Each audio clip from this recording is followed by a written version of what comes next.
from the Spring Academy of Galway. My name is Carol, and I would like to welcome you all to my Medical Science Institute tonight to the first Trigeminal Neuralgia Awareness Symposium held here in Trinity College Dublin. I am so happy to see so many people here tonight. It's fantastic. The reason we're all here is because today across the world is International Trigeminal Neuralgia Awareness Day. This is where there are buildings and structures across the globe lighting up into your lights, all to raise awareness for trigeminal neuralgia. As you can see, there are countries such as Singapore, Taiwan, Canada, USA, Australia, and Europe all taking part. Closer to home, we have over 30 buildings lighting up into your lights tonight in Ireland, which includes Shannon Airport, the National Convention Centre, Three Arena, National Concert Hall, Courtesy Council, Galway Cathedral, NUI Galway, NUI New, UCC, and the Mansion House. For anybody who is interested, there are two links for the global buildings. If you click on them, you can actually see all the over 100 structures across the world tonight, like you know, which is fantastic. So you can look at this in your own time, but just to give you an indication, it's a worldwide thing happening tonight. It's fantastic. All praise for institutions and all.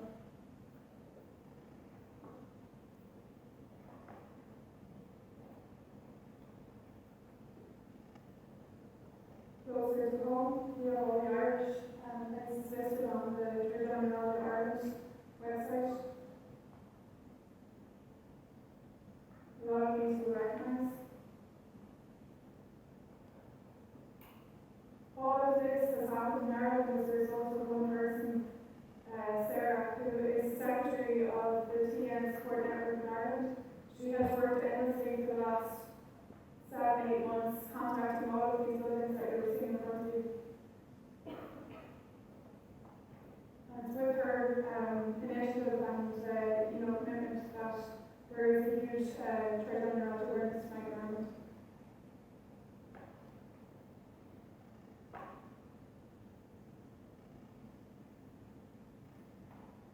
So trigeminal neuralgia, for a lot of people here, I've never probably heard of it. The speakers are all going to speak about it. It's a rare neurological disorder of the fifth cranial nerve in the brain, the trigeminal nerve. It's known as the worst pain known to medical science, and also, unfortunately, it's known as a suicide disease, as many people across the world have taken their lives that deal with the horrendous, excruciating pain that is trigeminal neuralgia.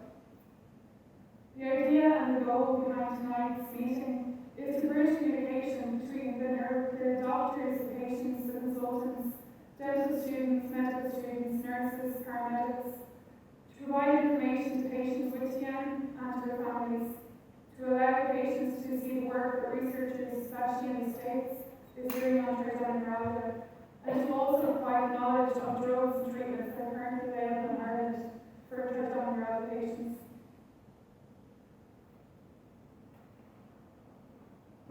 Back in February of this year, I was on social media, and it was through social media, through Facebook, I actually became aware of the Slide Teal campaign, which is now in its 4th year of existence. I contacted Sarah that night through Facebook and asked her more about it. Within 24 hours of that conversation, this idea to have a public meeting occurred. I was like, why can't you have a venue where patients can come in and hear from the doctors and researchers of treatments and research in trigeminal neuralgia? I'm so happy to say tonight, present in this room, there are patients with their families, their carers, there are doctors, consultants, dentists, medical and dental students. There are nurses, advanced paramedics, and representatives from the HSE, Chronic Pain Ireland, and Multiple Sclerosis Ireland. In addition, we also have present tonight neuroscientists and researchers. I would like at this stage to thank each of the 3 speakers that you're going to hear tonight. They are Professor Durham, researcher in trigeminal neuralgia from Missouri State University, Dr. Keaveny, consultant from Beaumont Hospital, and Professor David Finn, president of the Irish Pain Society, who have kindly taken time to be here tonight to talk to all of us. None of this would have been possible without our sponsorship. The sponsors of tonight are Monty Pharma, Gruntal, the Irish Pain Society, Novartis, Chronic Pain Ireland, Neuroscience Ireland, the Neuroscience Institute, and the Neuroscience Society of Trinity College, who are acting as stewards and hosts in this event tonight. To all of you, I offer a sincere thank you. If you look at all of these sponsors, together we represent community coming together, from the pharmaceutical companies to the pain societies who represent patients and pain researchers. To John Lindsay, the Director of Chronic Pain Ireland, I want to thank you so much for all of your help through the planning process and advertising this event.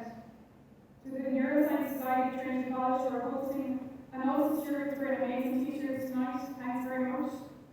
Finally, to my dear friends Anna Belen, Lopez Rodriguez, Jennifer Ween, Pete Meany, and Pat Henley, who have been there throughout the planning process and allowed me to bounce ideas off them, from the designing of the logos that you see here tonight, to the banners, to the food being served, not to mention offering support when needed and reassurance. Thank you very much for all of your help. Biology at Missouri State University in Springfield, and he's also the director of the Centre for Biomedical and Life Sciences, a multidisciplinary laboratory that utilizes cellular, molecular, microbiological, biochemical, and chemical techniques. A primary goal of his research is to determine the signaling pathways by which inflammatory and anti-inflammatory agents control neuropeptide gene expression in disorders involving the trigeminal nerve. Currently, he is studying the regulation and protein expression in cultured nerve and glial cells, human cell lines, in vivo animal models, and clinical studies. A major focus of his research has been to determine the cellular and molecular mechanisms by which novel drugs and nutraceutical modulates the excitability state of neural and glial cells under pathological conditions. More recently, his laboratory has been investigating epigenetic changes in response to changes in diet, sleep pattern, and chronic inflammation. He is a frequent invited guest lecturer and author of more than 75 peer-reviewed research articles and more than 125 published articles. He received a PhD from the University of Iowa in Iowa City. In addition, Professor Durham is a member of the Society for Neuroscience, the American Association for the Advancement of Science, the American Headache Association, the American Pain Society, the American Society of Nutrition, and the American Academy of Orofacial Pain. In addition, he has served on numerous study sessions for the National Institute of Health as well as pharmaceutical company advisory boards, and he's currently a reviewer of more than 15 journals. I met Professor Durham in 2014 at a conference in Washington for neuroscientists. It was the last day of that conference and the last hour that I visually bumped into him as I was walking through a hall, and he subsequently very kindly spent about 40 minutes talking to me about his research. I'm so pleased tonight, ladies and gentlemen, that he's here to talk to you. Please welcome Professor Durham.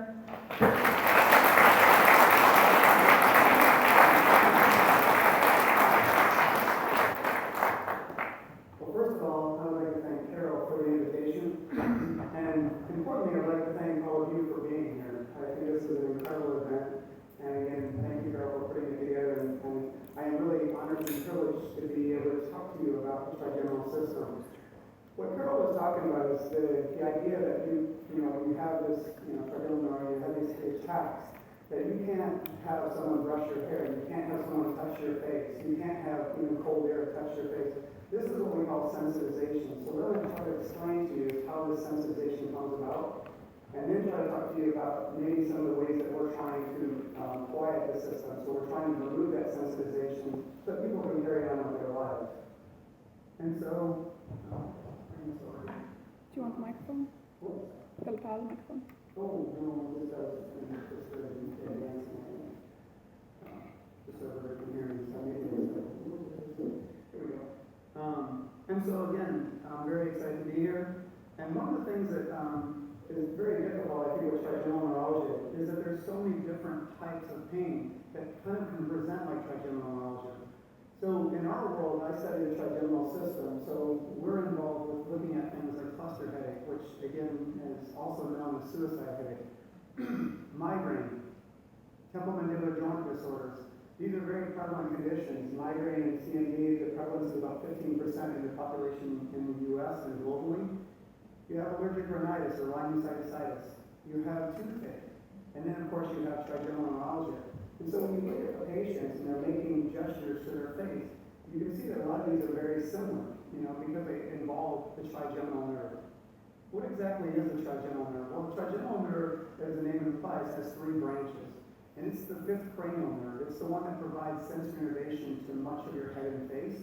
So things like, I'll jump to the bottom, but basically when you feel hot and cold, when you feel mechanical stimulation, somebody's touching you, or if you have chemical stimuli, this is what the trigeminal nerve is responding to. And like I said, it's called trigeminal because of the 3 branches. And these 3 branches provide, like I said, sensory innervation to most of the head and the face. So your scalp, the middle part of your face, and the bottom. And basically, there's these 3 branches provide a pathway by which these signals that start out here basically go through the ganglia, and we'll talk more about that in a minute. And then this transmits that pain signal to the spinal cord. And so this is the common pathway for migraine, for temporomandibular joint disorder, and even trigeminal neuralgia.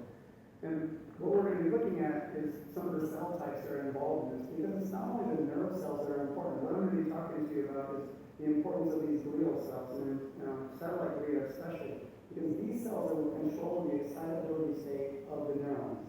So what we're going to be looking at is how do we actually how can we help those neural cells become less active?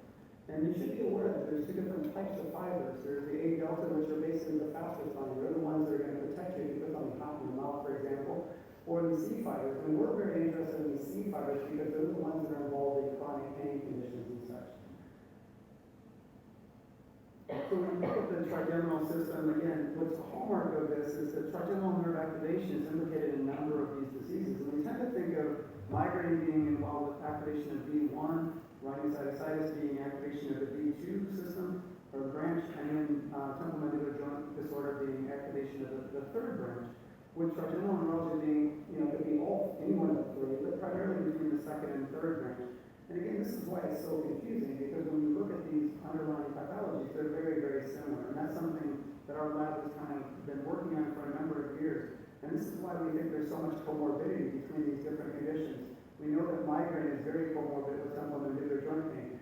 We know that rhinosinusitis oftentimes is mistakenly treated instead of, and the patient actually has migraine. So it's estimated that 90% of the people that have rhinosinusitis actually have maybe or be suffering from migraine, but they're getting the wrong diagnosis. And so again, if they're not being diagnosed properly, then they're not going to get the right treatment. And so when you look at the trigeminal nerve, being a cell biologist, we wanted to understand how the system is actually organized. And the goal of this is once we get down to the cellular level, we can understand how these different cells communicate, what's activating them, then we can work to find ways to actually quiet those nerve cells. And so what we do is, in the system, the trigeminal nerve sits right out here, right in your face there, and then of course the branches come out and provide innervation to all of your head and face. And then these other branches go back and then basically come back and form connections with your spinal cord, and then go up to your brain. We'll have some pictures of that as we move through.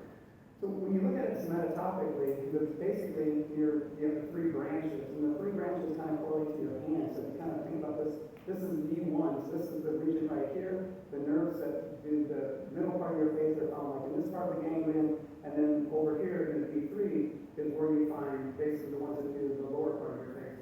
So this is actually a picture of what the trigeminal ganglion looks like. So we actually take the ganglions out, we look at them, and then from there we actually go down and drill down a little bit even deeper, and we can actually look at the individual nerve cells themselves. And one of the remarkable things about the trigeminal ganglion is that you have this nerve cell body sitting here. We'll talk a little bit more about that. But you see how these cells surround us? These are the satellite glia cells. These are the cells that actually control the excitability state of these nerve cells. And so this is what it kind of looks like in a cartoon. The cell body, you kind of think about this as basically the major center of the cell. It's the organizing center. It's the one that does all the work, so to speak. And it's the one that basically has to be controlled. When you control the cell body, you control the release of inflammatory molecules from it. And you can basically control the pain pathways. And so the glial cells that sit around this are very important in controlling that excitability state. The glial cells actually, at one point in time, were kind of referred to as glue or slime. That's what the root word means. But what I wanted to point out to you is that these satellite cells release cytokines, these inflammatory molecules. And again, what they do is they modulate neuronal excitability. And the important thing here is that what we found, and others have documented this as well, is when you have increased communication between this nerve cell and basically these satellite glia cells, that's a sign that you're moving into an inflammatory state, you're going to have more pain, and you're going to have the development of allodynia. And allodynia is what Carol was referring to, is that basically the painful response to non-painful stimuli. Brushing your hair should not hurt. Brushing your teeth should not hurt. But when these nerves are sensitized and when they're in this hyperexcitable state, that's exactly what we see. And what we're going to do is kind of drill down and talk about how can we actually relieve that. This is, again, just kind of a fun picture of the kind of things that we do. So we can actually look at individual proteins that are being expressed in these cells. And again, it tells us whether or not the nerve cell is activated or not active. And one of the things I wanted to point out was this one channel right here, this Cure 4.1. Most of you know that have TN is that we don't really know always what the underlying cause of the disease is, what's caused you to be in this severe pain that you have. And so a lot of times the doctors will use the word idiopathic, right? They'll say that, we don't really know what's caused it. We've never had an injury, we don't know what else is happening. But one of the things that's quite remarkable is Peter O'Hara and his group basically showed that this is satellite glia cells, and this particular channel I just want to talk about just for a second, is actually one that regulates the potassium level in your ganglion. And what's important about this is this controls the excitability state of these cells. And what they did was a really clever experiment.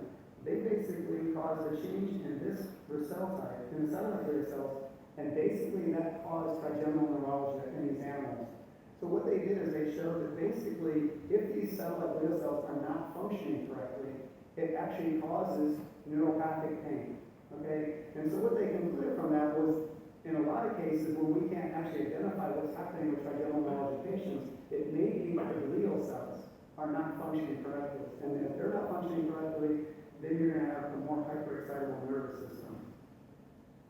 And this is kind of what the pathway that we've been working on and others, is that the trigeminal neuron and satellite glia cells basically are this pathway for pain transmission. So you start out here, and if it's migraine, it would be the meninges, and trigeminal neuralgia is probably orofacial tissue. The temporomandibular joint is basically the capsule and the muscles associated with that.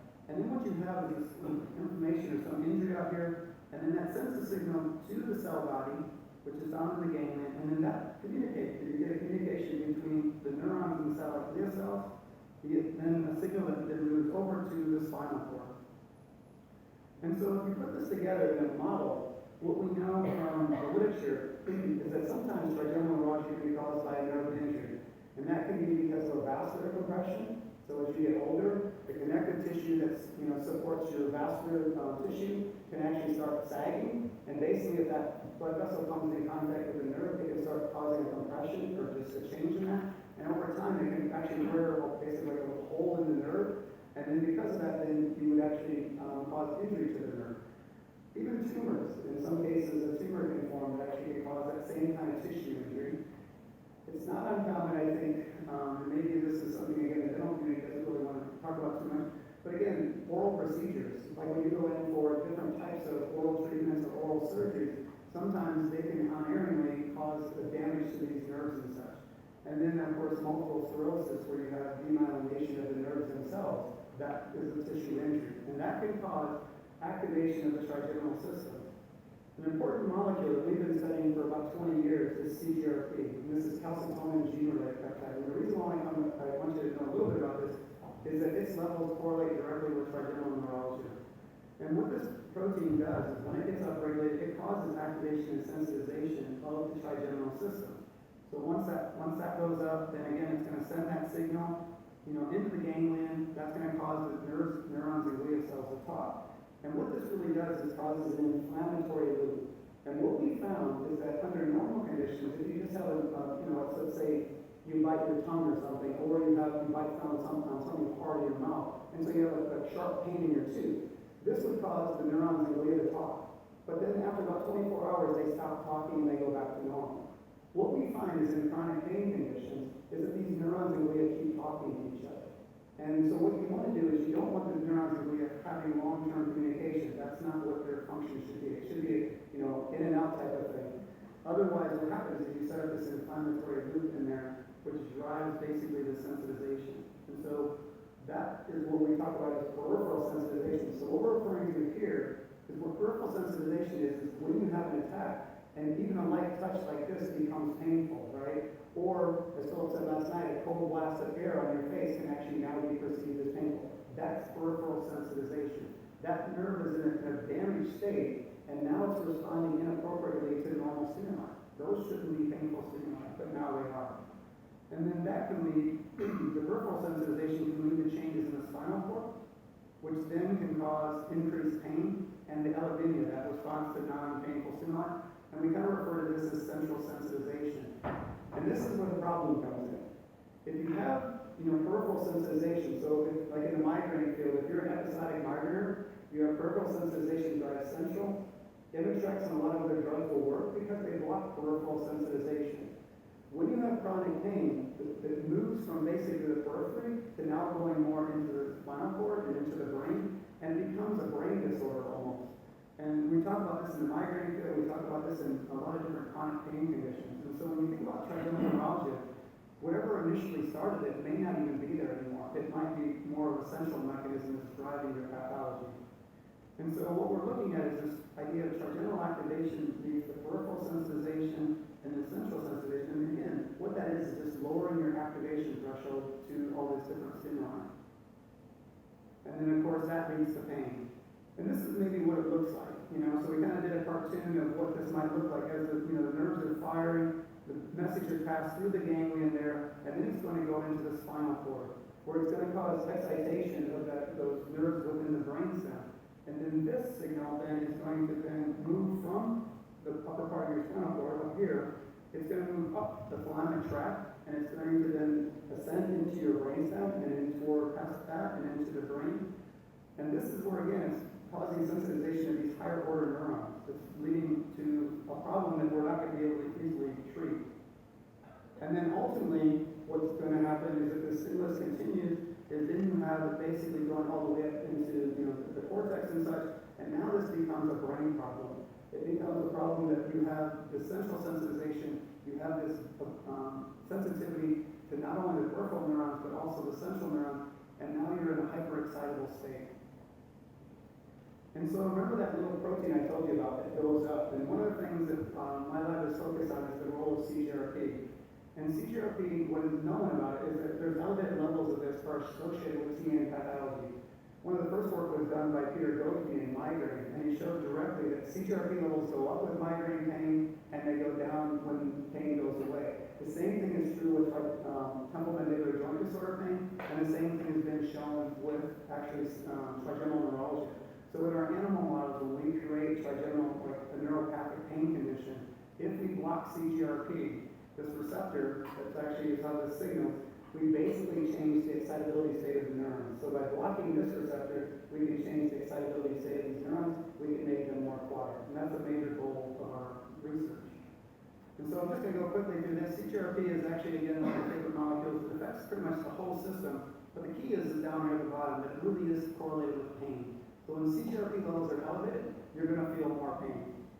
And so when you look at the overall model, again, what you're looking at is whether you're talking about migraine or TMD or trigeminal neuralgia pathology, some kind of tissue injury leads to this activation, which then leads to communication between the neurons and the satellite glia cells. That's going to cause peripheral sensitization, and then ultimately, we're going to cause central sensitization, and then of course, that's going to be heighten the pain state, but then also make you susceptible to non-painful stimuli. So what we need is better treatments, right? This is true for migraine, it's true for TMD, it's true for trigeminal neuralgia. And many of the currently used drugs exhibit adverse side effects like carbamazepine. Pretty much many of the drugs, I was reading this online, basically a review article, and it was saying that out of the pharmaceutical treatments that are available, less than 30% of them are really effective. So really 70% of the people are basically saying their drugs don't work. The stuff that they're taking currently is not working. We know that there's few FDA-approved effective pharmaceutical treatments. We know that carbamazepine is, we know that gabapentin is, and pregabalin are the only three that really, and again, they're only about 30% effective. So we have a long way to go. One of the things that I think is the hallmark of this is that most of these drugs that are used to treat weren't designed to treat it in the first place. They're more like they were treated in epilepsy or some other condition, and then they just decide, well, okay, it's a hyperexcitable system, let's go ahead and try it. And so they're not targeting this whole neuron glia cycle, that we know that it's so important in driving this pathology. So let's see an improved drug. Many patients, like I said, don't respond. And many patients actually have turned to alternative medicine because their prescription medications just really aren't effective. So one of the things that we turned our research for a couple of years ago is we wanted to look and basically try to find compounds that inhibit the sensitization of that trigeminal system. So we want to block that sensitization, the communication between the neurons and the glia, because we think that that will actually break the circuit. And I can tell you that one of the drugs I was really hopeful for was a drug called Genabrisat. I don't know if you're ever familiar with some of the people that went to neuroscience meetings might be familiar with it. But this was a drug that was being brought into development for anti-epileptic and for the migraine field. And in our animal models, we actually found it to be incredibly effective in even a trigeminal neuralgia model. It basically broke that interaction between the satellite glia cells and the neuron. And we were so encouraged by the findings because we thought it was going to be a next major drug for not only migraine patients, but also trigeminal neuralgia. The problem is that the company that owned the license for that basically decided not to carry it forward because they didn't think they could make enough money from it. And so what we're hoping is that this will actually become, listed as an orphan drug, and maybe we can still develop it on the backside, for trigeminal neuralgia. So like I said, it's one of the most potent things that we've ever seen to break that sensitized state. It literally reversed chronic pain states in the animals. But again, the company owns the license, so we can't do anything about it. So this is again where we can lobby in Ireland and other places, and why it's so important to raise awareness and let people know about that there's things like this that really aren't being developed right now. So we're just hope that we will be doing something. This is one of my favorite quotes. It's Hippocrates, the father of Western medicine, so let food be thy medicine. And so what we've been doing is looking at plant products, and I don't know if you know that about 25% of the modern prescription drugs actually contain compounds from plants. And there's really a untapped reservoir of plant products. And one of the things that we've actually published on is, and you'll kind of be happy about this, is if you like chocolate, because the dark chocolate is actually very beneficial. So dark chocolate actually, when you fed this to the animals, and there's been human studies that show this as well, it actually inhibits the development of peripheral and central sensitization. And another study that we've been working on is grapeseed extract. So most of you know about cocoa and the dark chocolate. The rationale here is that anything that you use that's above 70% cocoa is actually considered dark chocolate, and that's considered beneficial. And it's beneficial in a lot of different inflammatory diseases, including cardiovascular disease, insulin insensitivity, and we published several papers on it, and it actually works on the trigeminal nerve to basically block ion channels, and it makes it very, very difficult for those nerves to be stimulated. So as crazy as it sounds, if we actually put our animals on a diet of cocoa for about 2 weeks, and then we cause trigeminal activation, so we basically cause an injury to the trigeminal nerve, it never develops into a chronic pain state, okay? So again, it's kind of remarkable if you can actually put something in your diet. We've had anecdotally a lot of people talk about that started taking cocoa on a regular basis, that has been very, very protective for arthritic joint inflammation and other types of pain. And what we did is we actually drilling down. It makes a little bit more sense when you understand what's in cocoa. What's actually in there is beta-cytosterol, is the active ingredient. So we actually did cell studies, and what we found is that this is the most active ingredient. Carol had a slide up that had dexamethasone on there. That's a steroid drug, and steroids are used to treat pain. But this is a thing that actually just is commonly found in cocoa. So we know that this is found in pumpkin seeds and wheat germ and other types of things. What it really does, and the way this compound functions, it increases basically 2 good guys. And that's these NKP1 and this IL-10. These are anti-inflammatory molecules, 2 of the most powerful anti-inflammatory molecules that we know of. We know that when they go up, it blocks chronic pain, the development of chronic pain conditions and such. So really what we're saying is if you consume, basically a daily amount of, just like I said, it fits in the palm of your hand, what we've seen is some pretty remarkable changes, and it basically acts almost like, taking a low-grade steroid. In addition, grapeseed extract, and I know this sounds really crazy, but we did this, we actually applied for NIH funding. I remember telling my wife, okay, we're working on grapeseed extract, and it's working incredibly well. I think she was thinking I was crazy, and the NIH reviewers did too, because when I submitted the grants for getting funding to do this, to publish on this grapeseed extract, they basically said, no, we don't believe it. Well, I'm happy to say that I was probably more right than wrong, because now now the NIH actually endorses the use of grapeseed extract as a dietary supplement. They have a whole thing, webpage on it, and now they're touting all the incredible benefits of the grapeseed extract. So it really is the throwaway product of the grape industry when you're done. We would get the grape seeds from basically the vineyards, and then we grind them up and we made an extract of it, highly enriched in polyphenolic compounds, and it's very anti-inflammatory, very antioxidant, and basically inhibits the expression of CGRP, that molecule that you tell me is so important in the sensitization. It actually does that in the spinal cord. So it's blocking central sensitization when you take the grapeseed extract. And again, this is just something that's easy to incorporate in your diet. If CGRP really is important in your pathology, it's probably likely going to be very beneficial. I had someone from New Zealand that I had been to there and gave a talk, and he was having all kind of arthritic pain. His fingers were swollen really badly, and he basically couldn't wear his wedding ring because he couldn't trust that he could get it on and off. I saw him 2 years later, after he had been taking grapeseed extract, and he was so proud of himself, he dropped 3 ring sizes.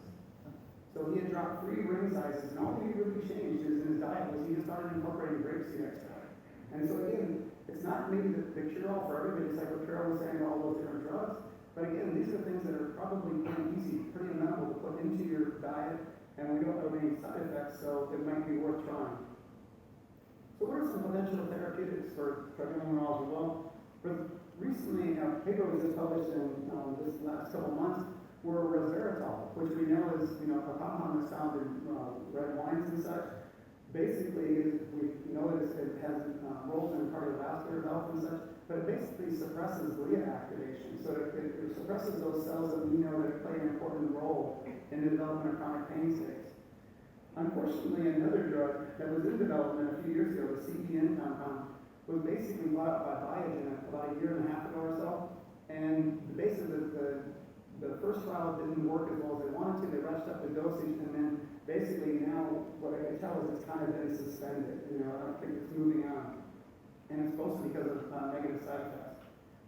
I have a good friend that's in the New York City area. He's an actual orofacial pain specialist. His name is Donald Tenenbaum. He basically just told me this last week that one of the things that he's finding that works pretty well in his patients, he's got 10 patients now that he's treating with trigeminal neuralgia, and he's treating with Botox. Yes, this is the same thing that causes you not to have the wrinkles and stuff, so there might be added benefits there as well. But what it is this is a toxin, and we actually published the first studies in the world on that it actually works in the trigeminal nerve. And what it does is it blocks the release of CGRP from trigeminal neurons. So Botox might be something to maybe consider, because again, it's a long-term treatment. You get one injection, it lasts about 3 to 4 months usually, the effect. And like I said, he's treating 10 patients right now. He said 8 are really in remission right now. 2 others are showing improvement, and he's very optimistic that this is going to really help them. We've been talking about CGRP a lot, and this is where I get really excited, because in animal studies and such, they were developing this drug called MK825, which I was involved with Merck. And this was a thing that blocked CGRP, the upregulation of CGRP, and it was very effective in trigeminal neuralgia models. Unfortunately, when they brought it into clinical trials for the treatment of migraine and such, it caused liver toxicity. So that pretty much killed that class of drugs. But the thing that we've now moved on to is the development of monoclonal antibodies. And I'm not sure most of you know what that is, but basically it's a really selective way of downregulating any protein that you want in the body. This is a major push right now to use these to treat cancer and to treat different pain conditions. It's a very selective, targeted approach, very long lasting. You get, some of the time the injections, and then you can wait 3 months.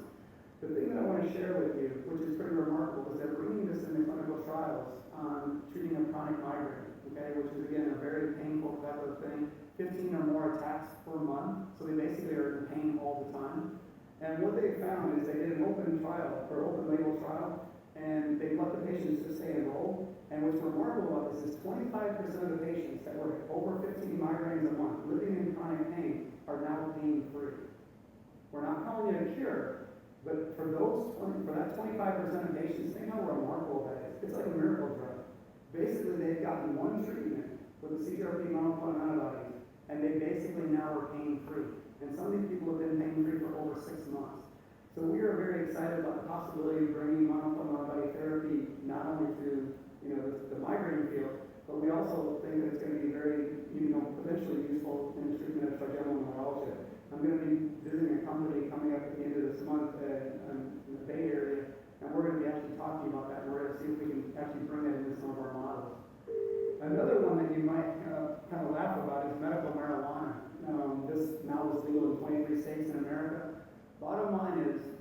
it works for pain.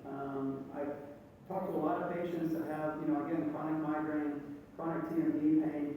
Medical marijuana is very beneficial to them. But again, there's a lot of concerns about it being a gateway drug and such, right? But then the thing that we've been working on, and we actually have a patent on this other company, is that this company was really smart. What they decided to do was take hemp product, or the hemp plant, and what they did is they genetically modified it to take out THC. So we now have these cultivars, these plants, that are basically marijuana plants that do not have THC. And THC, of course, is what everybody's worried about, the hallucinogenic component, and they think that that's what causes the addictive behavior. So what we did is we took that cultivar, that plant, that doesn't have the THC, and then we tested it in our animal models and such, and it's worked incredibly well. We've just presented this in our migraine models and our temporomandibular joint models. It's working incredibly well to block trigeminal mediated pain. So we've actually included it in the patent to actually do testing with trigeminal neuralgia, and we're very optimistic about that. Another one that's very interesting is vagal nerve stimulation, and I'm very excited about this one because it's non-invasive. This is a technology called Beaumont, is the company that's developing it, and I'm working with them, and it's working unbelievably well to basically block trigeminal mediated pain. It's now in development for migraine, and like I said, there's a whole subset of chronic migraine patients that have been shown efficacy with this. It's even showed efficacy with cluster headache, which is very encouraging for all of us. And we're working out the molecular mechanisms of how it actually functions. And it's really kind of cool because what it does is it works through the vagal nerve, but then it's causing basically a blockage in the central nervous system. So basically that pain pathway that's going up, there's basically, when we put vagal nerve stimulation on, it's basically blocking that. So we're very excited because we think it'll actually reverse the chronic pain state.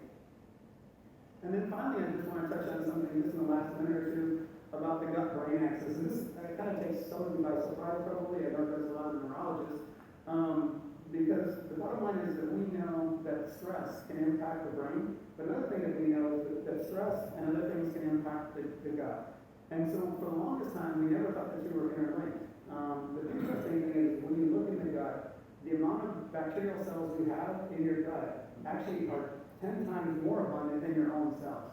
So we have over 4,000 different types of bacteria that live in our gut, and they make a lot of important molecules. They make molecules that we can't make. And a lot of these molecules control the excitability of our brains. Okay? And so as you know, a lot of people that have chronic pain also have IBS. So there's this correlation between individuals that have chronic pain and having irritable bowel syndrome. And so one of the things that we're working on is trying to see if we can correct this axis.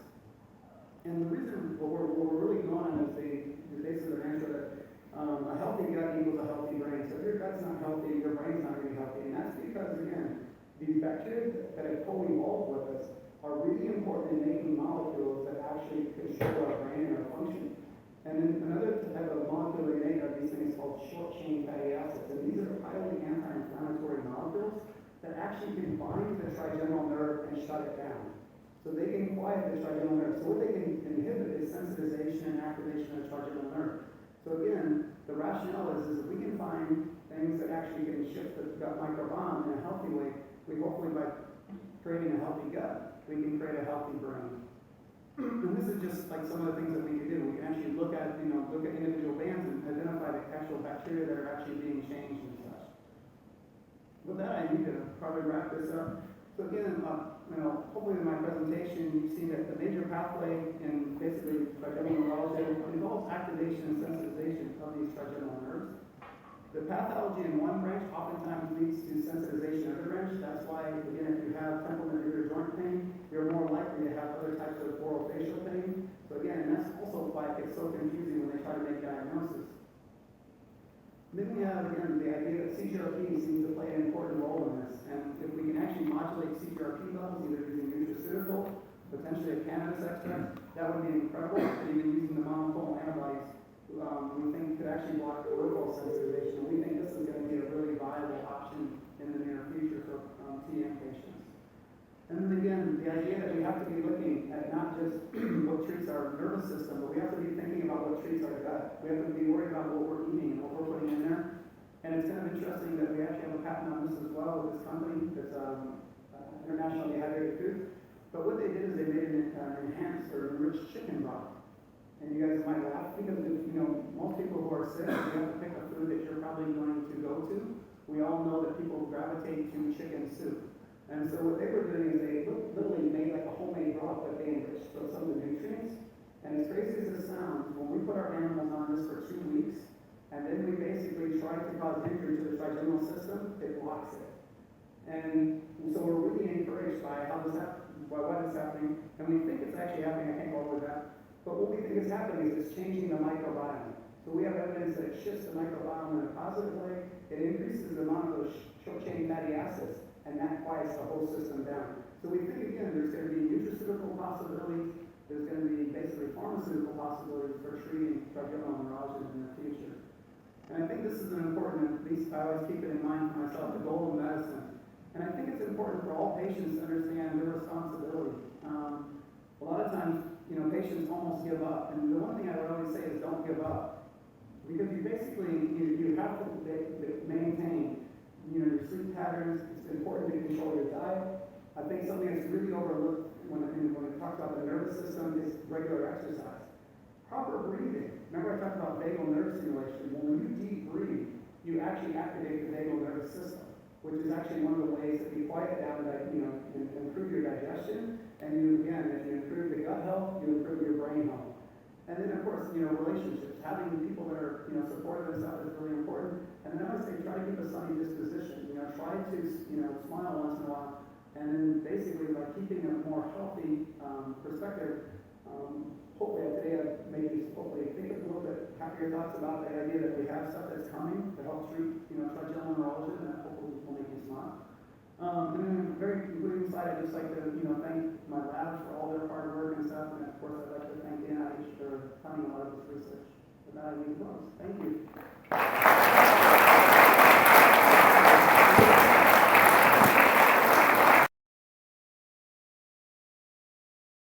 Any questions after all the speakers?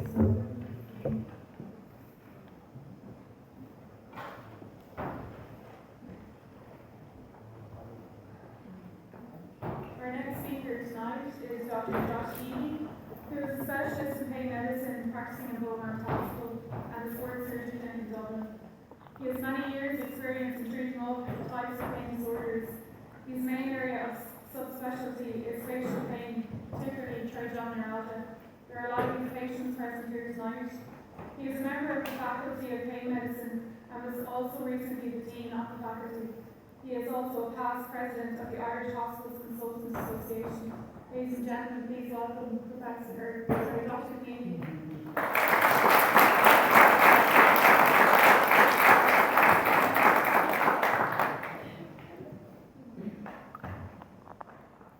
Good evening, everyone, and thank you, Carl, for inviting me to speak here, and for great attendance. A few familiar faces up there. I'll just chat while trigeminal neuralgia is a terrible problem. It's devastating. It's devastating for the patients and for the families. And probably of all the health conditions people can suffer, without doubt, it is one of the most extreme. And it destroys people's lives, and it's devastating. But if any of you know that picture, it's the screen by Edvard Munch, painted in 1893. He was a German painter who was walking in the park and he saw some screen and he thought it was either someone in terrible pain or a lunatic who was about to kill themselves. And people think now that the person in the picture probably was suffering from trigeminal neuralgia. And it's a kind of a faceless picture in the evening with dark water on a bridge and the patient is in agony. And this is another picture painted by someone with trigeminal neuralgia, depicting the effect it's having on them. And as you can see, it's quite a depressing picture, but for the patient it's an expression for the arts, it's an expression of the misery and difficulty that they're going through. So it is quite a devastating condition, and it's not a very common condition. but I think of all the chronic illnesses, it certainly has huge effects on the patient. It's extremely difficult to treat, as many people here would know. Chronic pain affects about 15% of the population. Would that be right, John? Of that, true trigeminalgia is only a small portion of that. So if there are 150 people per 10, if there's 150 people per 1,000 in chronic pain, there may be 2 people with true trigeminalgia within that. There will be an awful lot of people with facial pain, and as Professor Durham has said, headaches, migraine, cluster headaches, TMJ problems. But the number of people with true trigeminalgia is much smaller. Of all the people I see, and I see a lot of people with facial pain, for every 1 person I see with true trigeminalgia, I will see 5 with what is now referred to as trigeminal neuropathy, which originally was referred to as atypical facial pain. So pain itself is it's an experience by the patient. It's not something you can measure. You can't measure pain of any description. It's essentially an emotional experience with or without physical damage or the potential for such damage. And that's quite important for trigeminalgia, because for many, many patients you do not find a cause for trigeminalgia.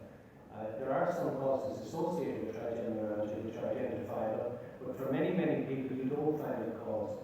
And as Carol said, as a child she went through numerous investigations and nothing showed up. When I was at medical school, they used to say, if you have the pain, there is a cause. If there is no cause, there is no pain.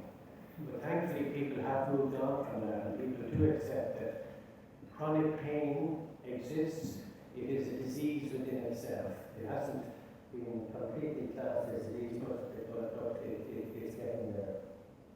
Interestingly, the Irish Medical Council have recognised pain as a subspecialty treatment, which is the first country in Europe to have that, and that has helped in the interest in pain and in appointing people with an interest in pain, and also getting funding for pain treatments. So, as Paul said at the end, that pain is a part of everything in your life. It's a part of your physical, your psychosocial, your psychological makeup, and your social makeup, and in the middle of it all is pain. And very often with time and all the difficulties people go through, they actually forget the things in life they used to enjoy. And I often say to people, try to go out and do the things you used to do that you used to enjoy doing. And people have often forgotten what they used to enjoy doing. But if you look at facial pain goes across the spectrum of all types of neurogenic pain. Neurogenic pain is the pain really generated by abnormal nerve activity. So I often, when I see people use the analogy that when I see them that chronic pain or neurogenic pain is like one of the lights up there that's flickering away. And it's really annoying you, but when you look at the problem, you can't actually find anything wrong with the wiring, and you can't find anything wrong with the bulb, but the pain is there. Trigeminalgia is not like a flickering light, it's like bolts of lightning occurring for a few seconds or a few minutes and disappearing, and unfortunately you're waiting for the next steps of the pain to come. So people with facial pain will have a whole spectrum of symptoms which range on one end of pure burning pain that traditionally people would describe with post-herpetic neuralgia with shingles, down to the other end of the spectrum where people just get darkly shooting pain and pain-free intervals, and that is classical trigeminal neuralgia. So, and then if you look at the 2 pains, that if you have a constant facial pain, it's highly, constant burning pain is probably not trigeminal neuralgia, it's a trigeminal neuropathy, and then you tend down to the level where you have an intermittent shooting pain, which is trigeminal neuralgia. And I think this is very important in getting the diagnosis correct for getting the correct treatment. Now, there are numerous causes of facial pain, as we've heard, and you can assume that anything above your shoulders can cause facial pain. It can come from your neck, it can come from your sinuses, your nose, your teeth, your throat, anywhere. It can be referred in from anywhere. You can get neck pain and facial pain from your heart. And then you've got headaches and all kinds of things. So generally, there's a hodgepodge of things that can cause facial pain, and that can often delay the diagnosis of trigeminal neuralgia. The important ones really is for people to get older is to make sure that when they get late onset facial pain, it isn't an expression of a metastatic disease like cancer or an intra-oral cancer or something like that. I'm not going to dwell on that. So trigeminal neuralgia, as you all know, is a sharp shooting pain. It can last from a few seconds for a few minutes. You should normally have pain-free intervals. You get no numbness in the face. This is all in the early stages of the disease. You get no numbness in the face.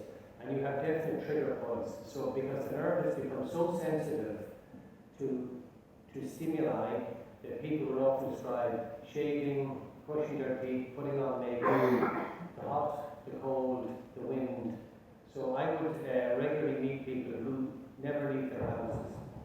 People who only go out with a balaclava, so they only go out at night time. People who will avoid shops with air conditioning. So there's a number of triggers that cause it, and that's your trigeminal neuralgia. Now, trigeminal neuropathy is very different. It's a constant pain. You're rarely pain-free. It's burning. It goes down the entire face. There's no specific trigger points. The face is non-tender to touch, and it's usually in younger people. Whereas Carla said, trigeminal neuralgia, the average onset of trigeminal neuralgia is probably 50 to 60. It's rare, it's unusual in young people. It does occur.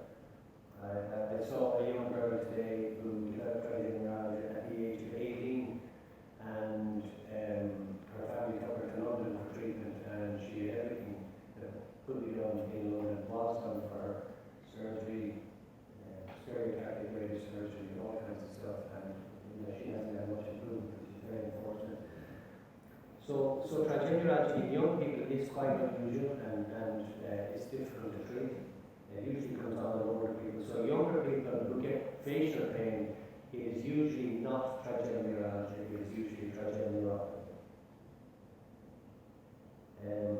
And as Paul said, that it's quite interesting that facial pain is associated with other conditions, such as chronic headaches, fibromyalgia, irritable bowel syndrome, back pain, dysmenorrhea.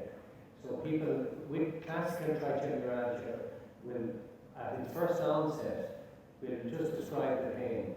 If people with the first onset of the trigeminal neuropathy will very often have other problems going on. And you might wonder why I'm sort of harping on that, because it's very important when you're treating trigeminal neuralgia is that the diagnosis is correct, because otherwise the treatments can make the condition go much, much worse. So as I said, that's the difference. It's a sharp shooting pain, very severe, a few seconds. So the trigeminal nerve is it's called tri because it's got 3 branches. And this is very important too, because the first division of the trigeminal nerve supplies the middle part of your nose and from your lower eyelid up to the top of your head. The second division supplies from your lower eyelid down the side of your nose, around your upper lip, across, and up the side of the eye up into your head. And the third division supplies this area here, the front of your face, the lower part of your face. It goes up in front of your ear. So very often people will present with trigeminal neuralgia, and it's here, and it's here. And people think, well, it's the second and the third division, but it's actually just the third division. So with second division trigeminal neuralgia invariably point to their lip and the side of their nose, or people with third division will point down here and they point up here. So they're very important. And it's also very important because when you look at some of the treatments for trigeminal neuralgia, that you have to be very careful that when you're treating it, that you don't damage the first division of the trigeminal nerve. So the first division is quite rare.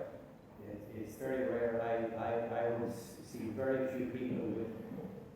I might have only in my lifetime seen maybe 2 or 3 people with just first division nerve trigeminal neuralgia. I've seen people with 1 and 2, but the majority of people have the second and third division of the trigeminal nerve affected. I'm not sure why that is. And the combination of the second and the third.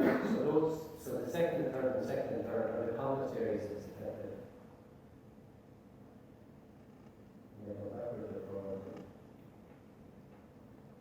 So, and then when you look at trigger points, invariably the trigger points are usually around the nose, the lips, the upper and the lower lip. And pressing on those areas will produce all the pain. It's quite interesting that a lot of people with trigeminal neuralgia of the second division will complain of pain going into their eye and up above their eye. But usually the onset area is within the second division and not in the first division. So if you look at the causes of trigeminal neuralgia, the majority of people, you really don't find a cause, which goes back to what's the underlying problem. And, you know, is the underlying problem a central problem in your brain, or is it a peripheral problem on the nerve itself? I often say to people that trigeminal neuralgia, the trigeminal nerve is the sensory nerve, as opposed to other nerves which are motor nerve. If you get epilepsy, it affects motor nerves and you twitch. If you get trigeminal neuralgia, it affects the sensory nerve and you get pain. And to some extent, it's nearly epilepsy of a sensory nerve that's applied to the face. And that's probably why the anticonvulsants have been successful for some people in treatment.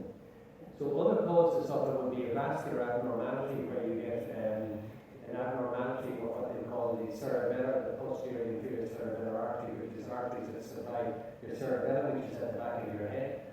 And if the nerve is in a slightly wrong place, or if you have a cluster of, if the vessel is in a slightly wrong place, or if it's abnormal, or it has a little aneurysm, which is like a bulge and a tire on it, or if you get an abnormal bunch of veins in the area, they can touch the nerve. It's also, as we all know, associated with multiple sclerosis, and that's because you get an area of demyelination either on the nerve or you get centrally that causes pain. And there's a tiny group of people where they get metastatic disease and cancers, and they get facial pain from that. There's slightly more women than men with trigeminal neuralgia. As I said, it's usually over 40s, and the mean age is about 57. So that's a diagram to show where you might get it on an abnormality of the vessel touching the nerve. It's quite interesting in Liverpool, where they have a huge pain centre in the Beaumont Hospital in Liverpool. For many years, there's a strong belief that everybody with trigeminal neuralgia had an abnormal vessel, and virtually everybody had a brain surgery for it to look at whether they had a vessel. And obviously, the people with a vascular problem well knows they didn't have a vascular problem, didn't do as well. But now, with the investigation, I just say that trigeminal neuralgia was first really diagnosed by a chap called Prof in 1773, so the problem is around a long, long time. So the main treatments, the main investigations is an MRI scan or angiography, where they look specifically at the trigeminal ganglion, or they look at the blood supply there, with 3M scanners, and if you have a protocol for looking at the trigeminal ganglion, they can usually get very good pictures that will show the abnormality, if there is an abnormality. If patients have other neurological symptoms, then they may need a full workup, or in younger people, they certainly need a full workup, particularly for multiple sclerosis. Trigeminal neuralgia is an unusual presenting cause of multiple sclerosis, but I have seen one or two people, young people who presented with trigeminal neuralgia, and MRI scans showed them that they have no other symptoms whatsoever of MS, but in the other person who did that. So how do we treat patients? Well, you know, have treatments changed enormously in the last few years? Slightly, but not hugely. The mainstay of treatment is medical treatment, where a lot of people do get good improvement on the medications. I'll come to the medications in a minute. They're not that easy to take, but a lot of people do get improvement. And then you go through a whole other gamut of things with patients to try and come out at the end, to try and, as you go up the steps of treatment, you hope that you'll give some improvement to most people. There are some people, unfortunately, who don't get very good improvement. But if you go through all the various treatments, people usually have a chance of getting some improvement in their body life. The interesting thing too about all the treatments, no matter what you have, there's a recurrence of the pain. And most treatments, there'll be a recurrence of the pain. 20% of people will get a recurrence of the pain within 2 years. But a lot of people, surprisingly enough, a lot of people can be controlled on medications. Not 100% control, but they're probably lifetime improvement. So the main treatments have been the anticonvulsant medications, of which there's a plethora of them on the market now. Initially, people who say that if you have trigeminal neuralgia, you should respond to carbamazepine, which is tegretol, in the early stages of it. I'm not sure whether that is 100% true, but certainly it would be the first line drug. And what people usually start on a low dose and build the dose up, and then you either get a relief of the pain or they get side effects. And then you can move to different drugs or combinations of drugs. And I'll have this one soon. The other medications, sometimes we use baclofen as muscle relaxant, which can be helpful. And that's quite interesting that Paul was talking about botulinum, which in effect reduces muscle activity as one of its major treatments. He also mentioned a thing which I think is crucially important for anyone with facial pain or trigeminal neuralgia, is sleep. People who don't sleep well do not get better. And in treating chronic pain, I think sleep deprivation is one of the biggest problems people have. And I always suggest to people that they take something for sleep. Probably with facial pain, if you can tolerate them, the old-fashioned drug amitriptyline is very, very good. If you can tolerate it in low doses of 10 to 25 milligrams, taking it about 9 or 10 o'clock at night.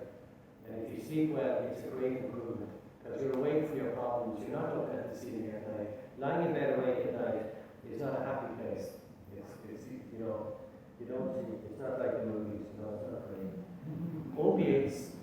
There's very little role for opiates in the treatment of facial pain, whether you have trigeminal neuralgia or trigeminal neuropathy or atypical facial pain or TMJ problems or migraines or anything.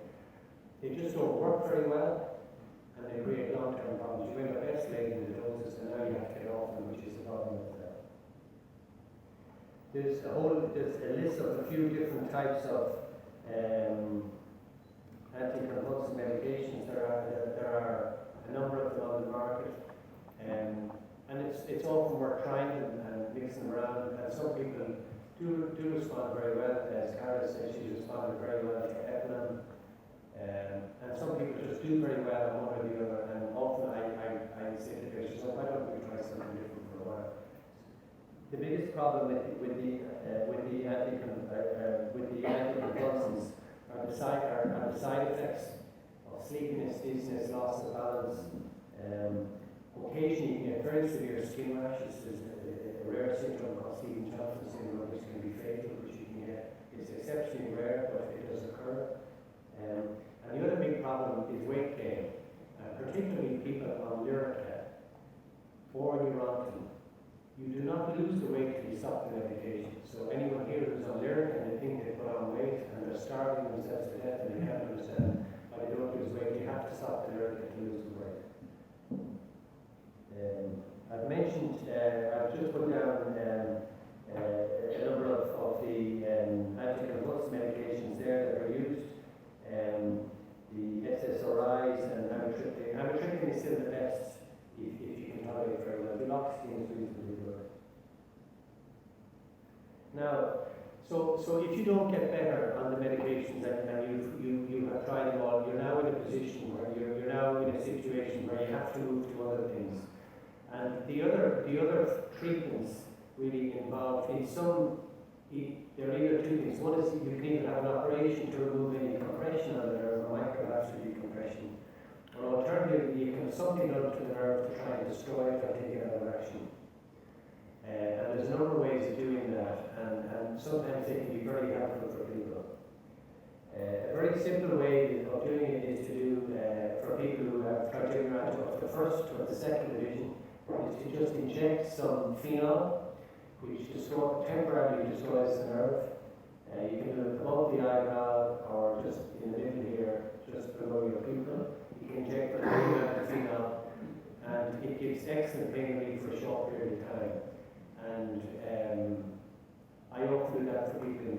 patients, and it can be quite helpful for people.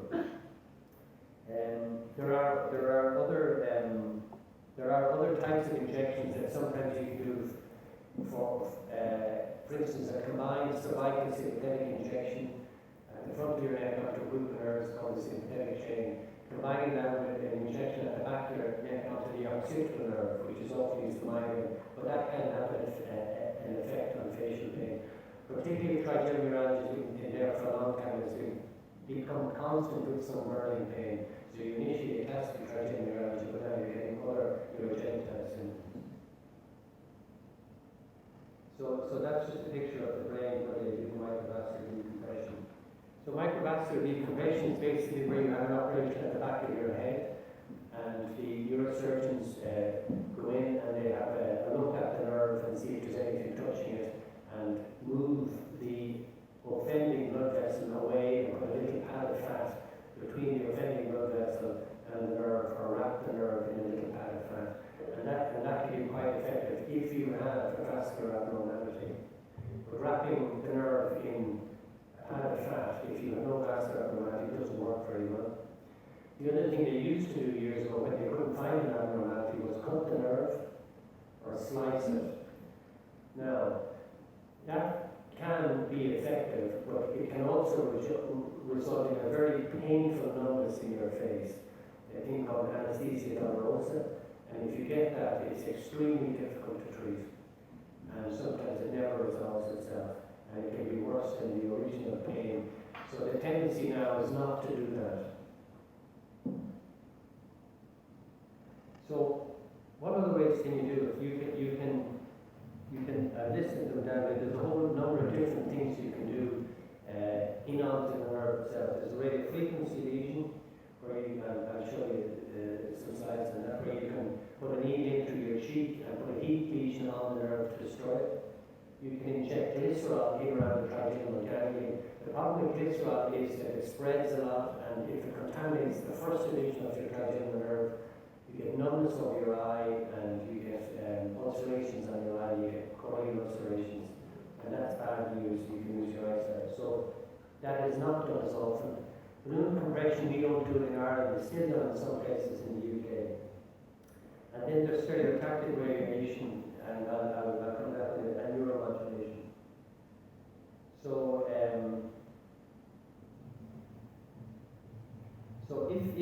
if you do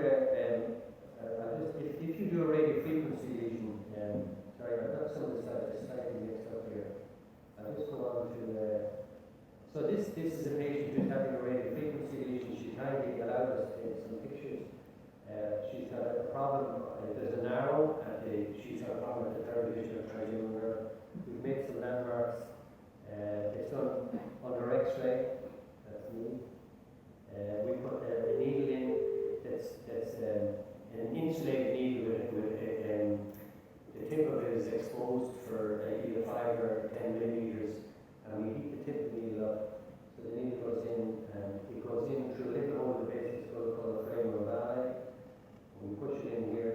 That's we put it into an area called necklace cavity, where the nerves pass through.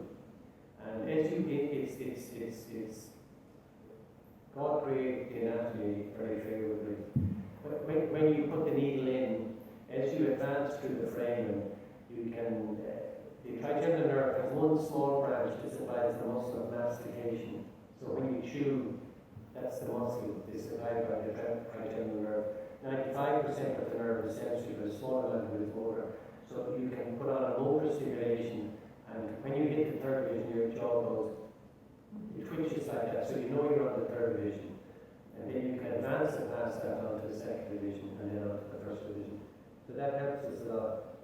There's the needle going in. And you can do a lesion for the second or the third divisions of the trigeminal nerve.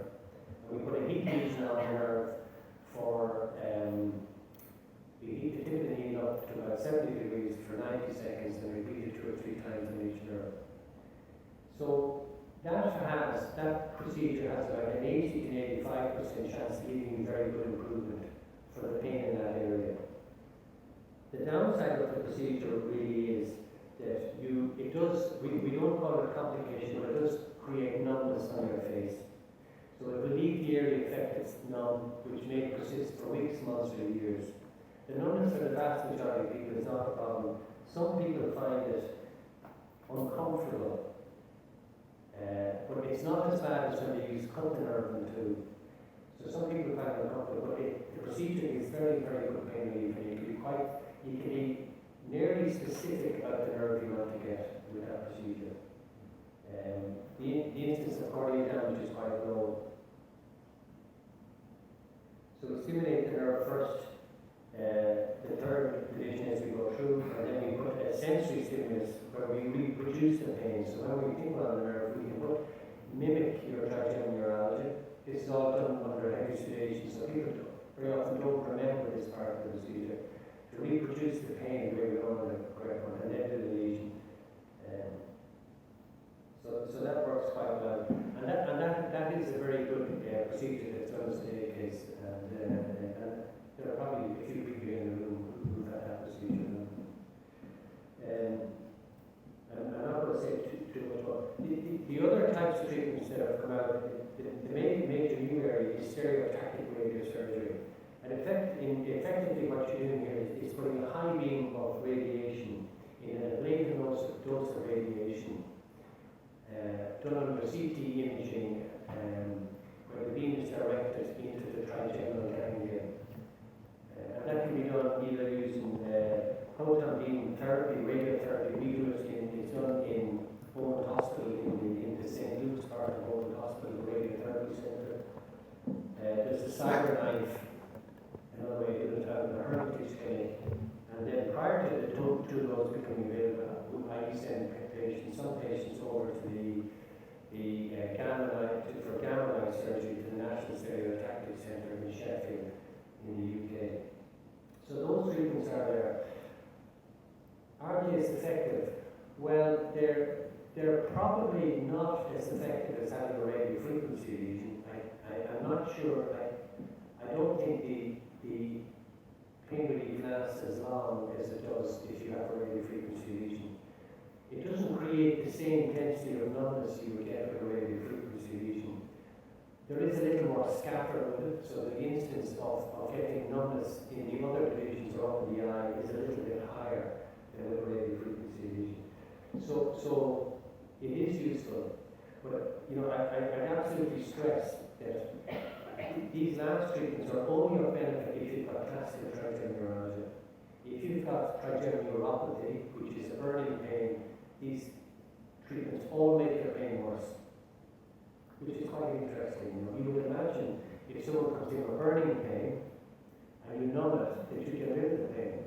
So it would lend itself to think that the etiology of burning pain and classical trigeminal pain would be slightly different.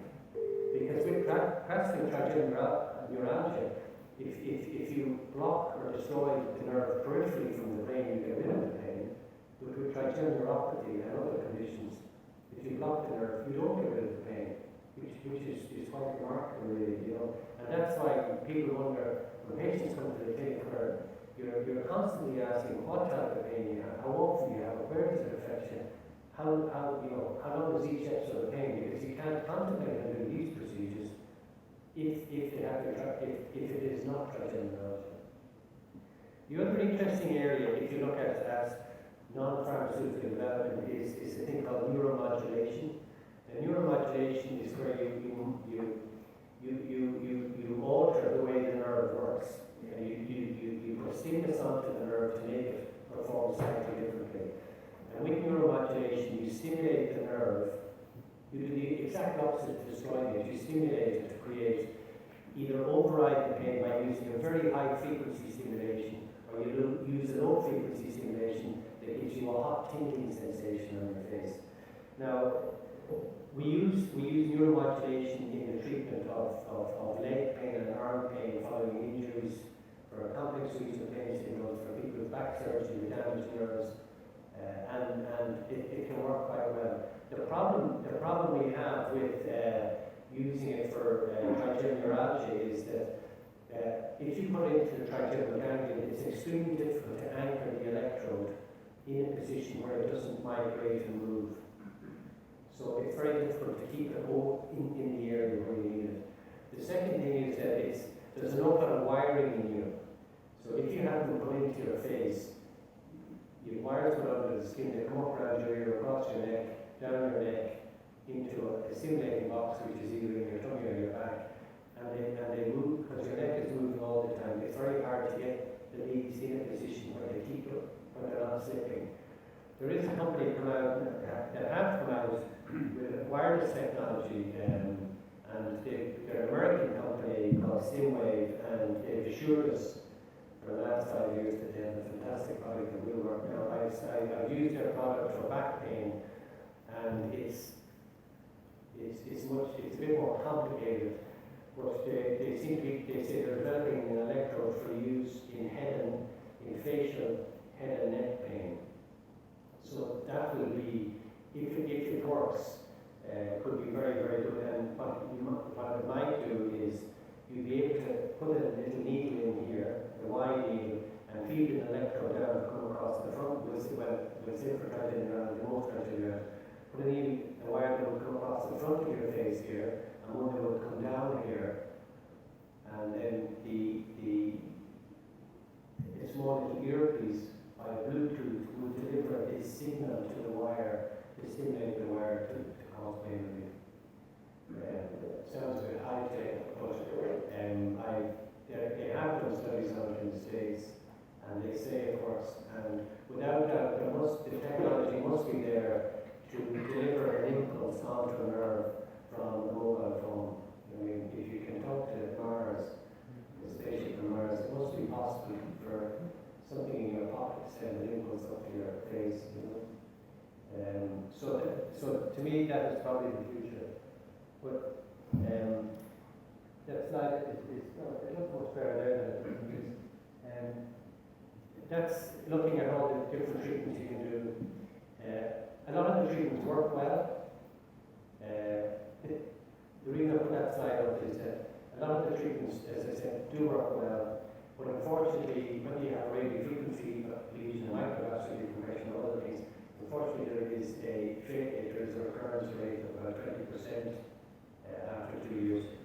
You can't have microvascular decompression repeated because there's nothing else to operate on, but you can have radiofrequency lesions repeated, you can have nerve blocks repeated, and you can have stereotactic radius that you repeated. It is possible, and this gentleman kindly allowed us to take pictures, and he's not there with us because it was taken on the well. For someone who came in like this, who hadn't eaten for a proper meal for a couple of years, who was afraid to shave and to wash and have a procedure done, and he was quite happy the next day. So there are treatments out there that can help people. Unfortunately, there isn't a magic cure, but there are treatments that can help. Thank you very much.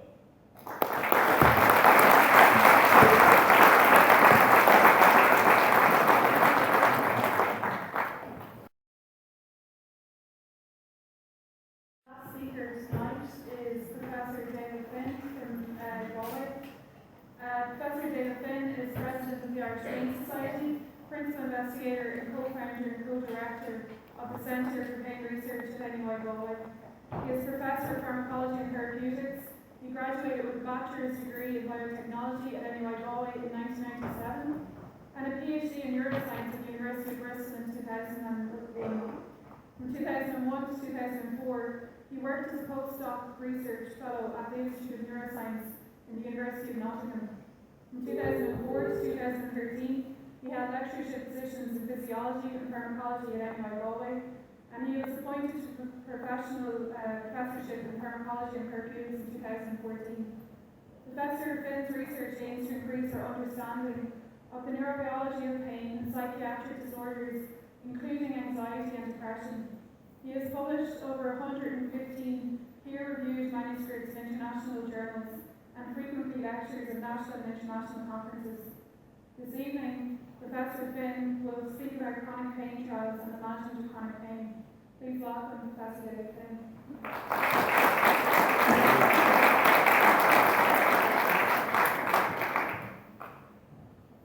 Thank you very much for the introduction and the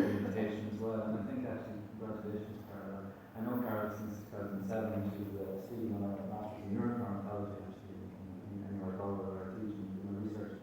And he's done a fantastic job bringing us all together tonight. So well done, Carol.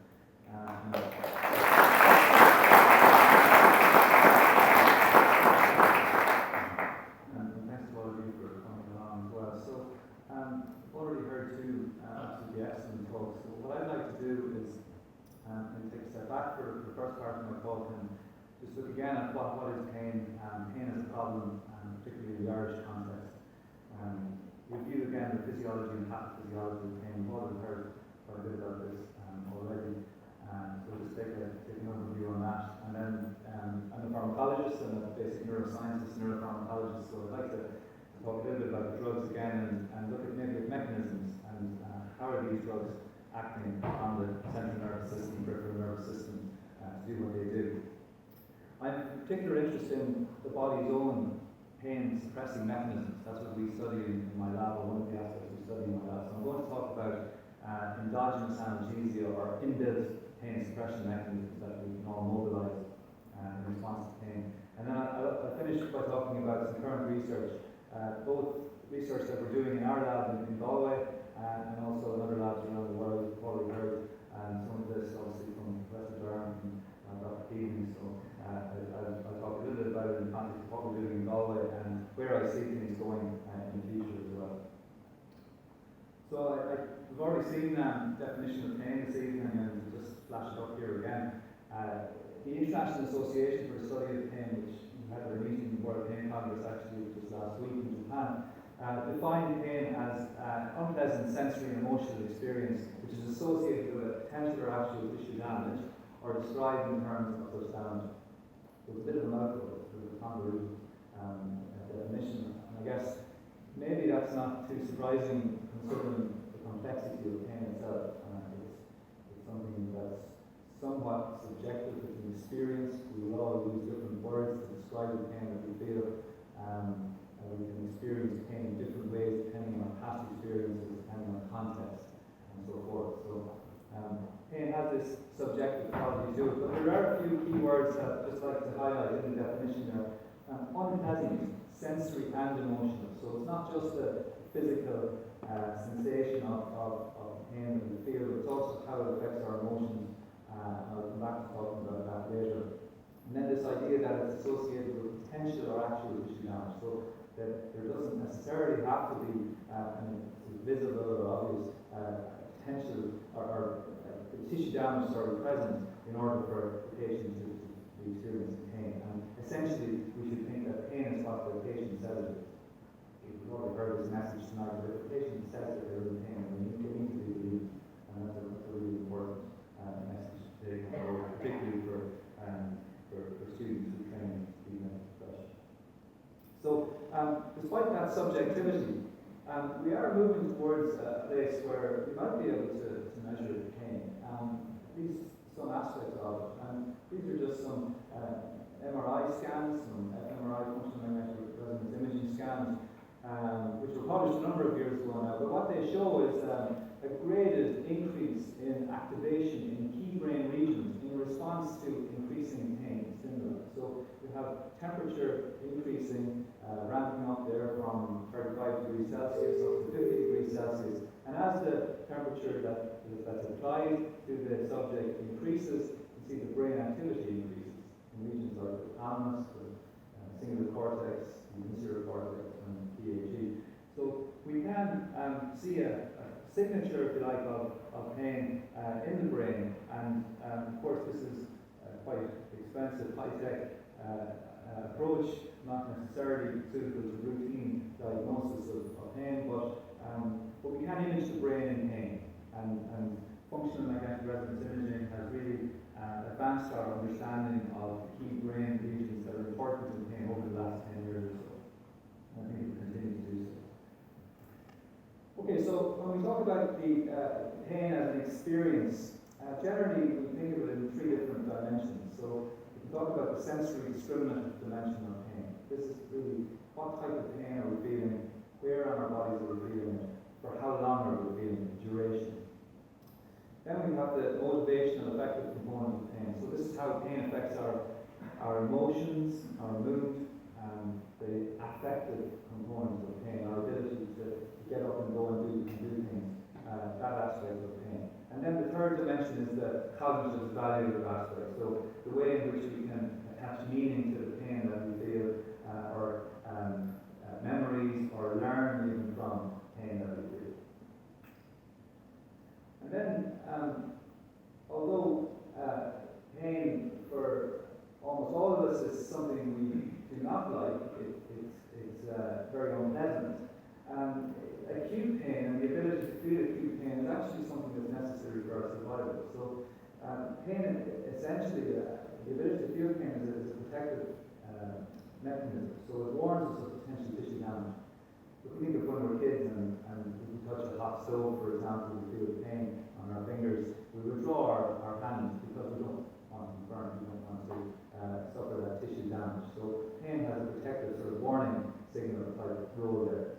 And then it will promote learning. So as kids, when we do get burned on the hot stove, we know then in the future that this is something that's going to be harmful for us, it doesn't feel nice, and we will avoid touching hot oven in the future. So pain has served a learning function there. It's promoted learning.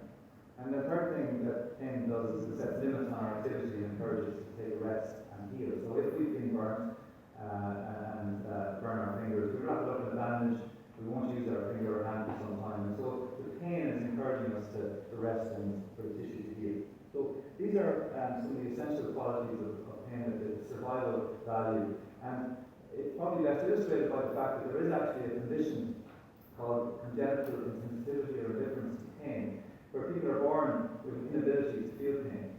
From birth, they just can't feel pain. And it sounds maybe wonderful, but actually those patients don't live usually beyond their sort of teens or early 20s, because they accumulate so many injuries over the course of their lives that eventually they can die from those injuries. So I'll come back to talking about that condition a little bit later, because our understanding of that condition does actually give some reasons to be optimistic about treatment.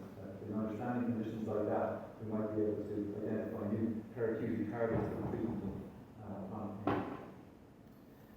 So we talk about that sort of acute pain, the ability to feel acute pain and sense these threats in our environment as being essential for survival. But of course, we're here tonight to talk about chronic pain, neuropathic pain, and this is a very different story. Persistent pain states have an absolutely profound impact on society, on the economy, conditions like low back pain, trigeminal neuralgia, of course, and arthritic conditions. Just to illustrate that, you can look at some painful facts or statistics, and in the Irish context, and it's really the case across Europe, about 1 in 5 people in Europe and in Ireland are suffering from chronic pain. And chronic pain generally is described as pain that persists for about 3 to 6 months or longer. If you look at the socioeconomic costs here, about 1 in 6 people in Ireland have lost their job because of their chronic pain condition.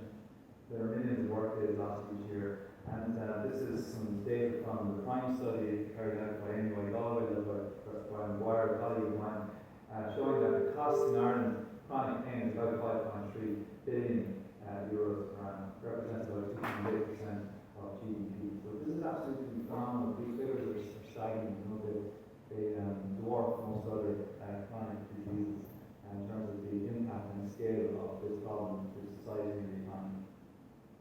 And when we look at the most common causes of pain, well, the arthritic conditions are top of the list, but then we come down and we talk about traumatic injury, which is relevant to us here tonight, and then a little further down, nerve damage, which again is also very relevant to us tonight in the context of trigeminal neuralgia.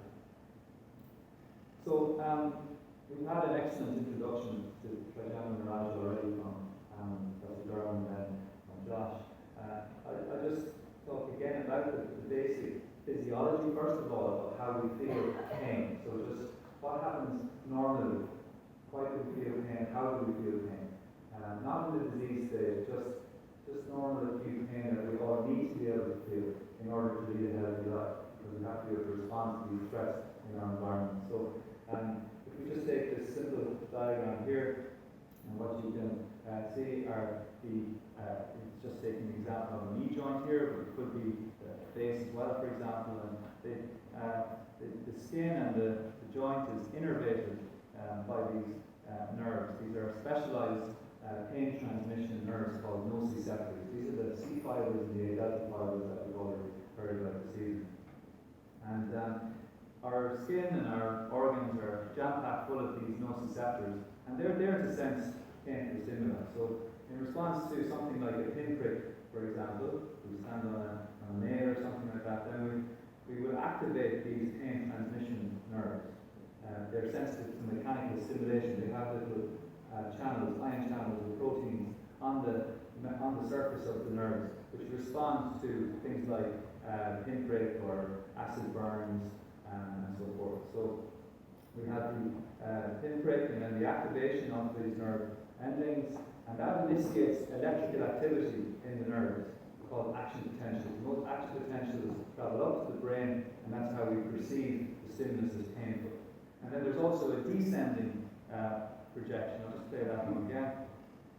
And go back. There's also a descending modulation of pain from the brain down to the spinal cord. So we have this green pathway that runs down from the brain, top-down modulation of painful transmission. And these descending controls can be both inhibitory or facilitative. So they can dampen down pain, or they can exacerbate pain and make it worse. And I'll come back to talking about these descending controls later on.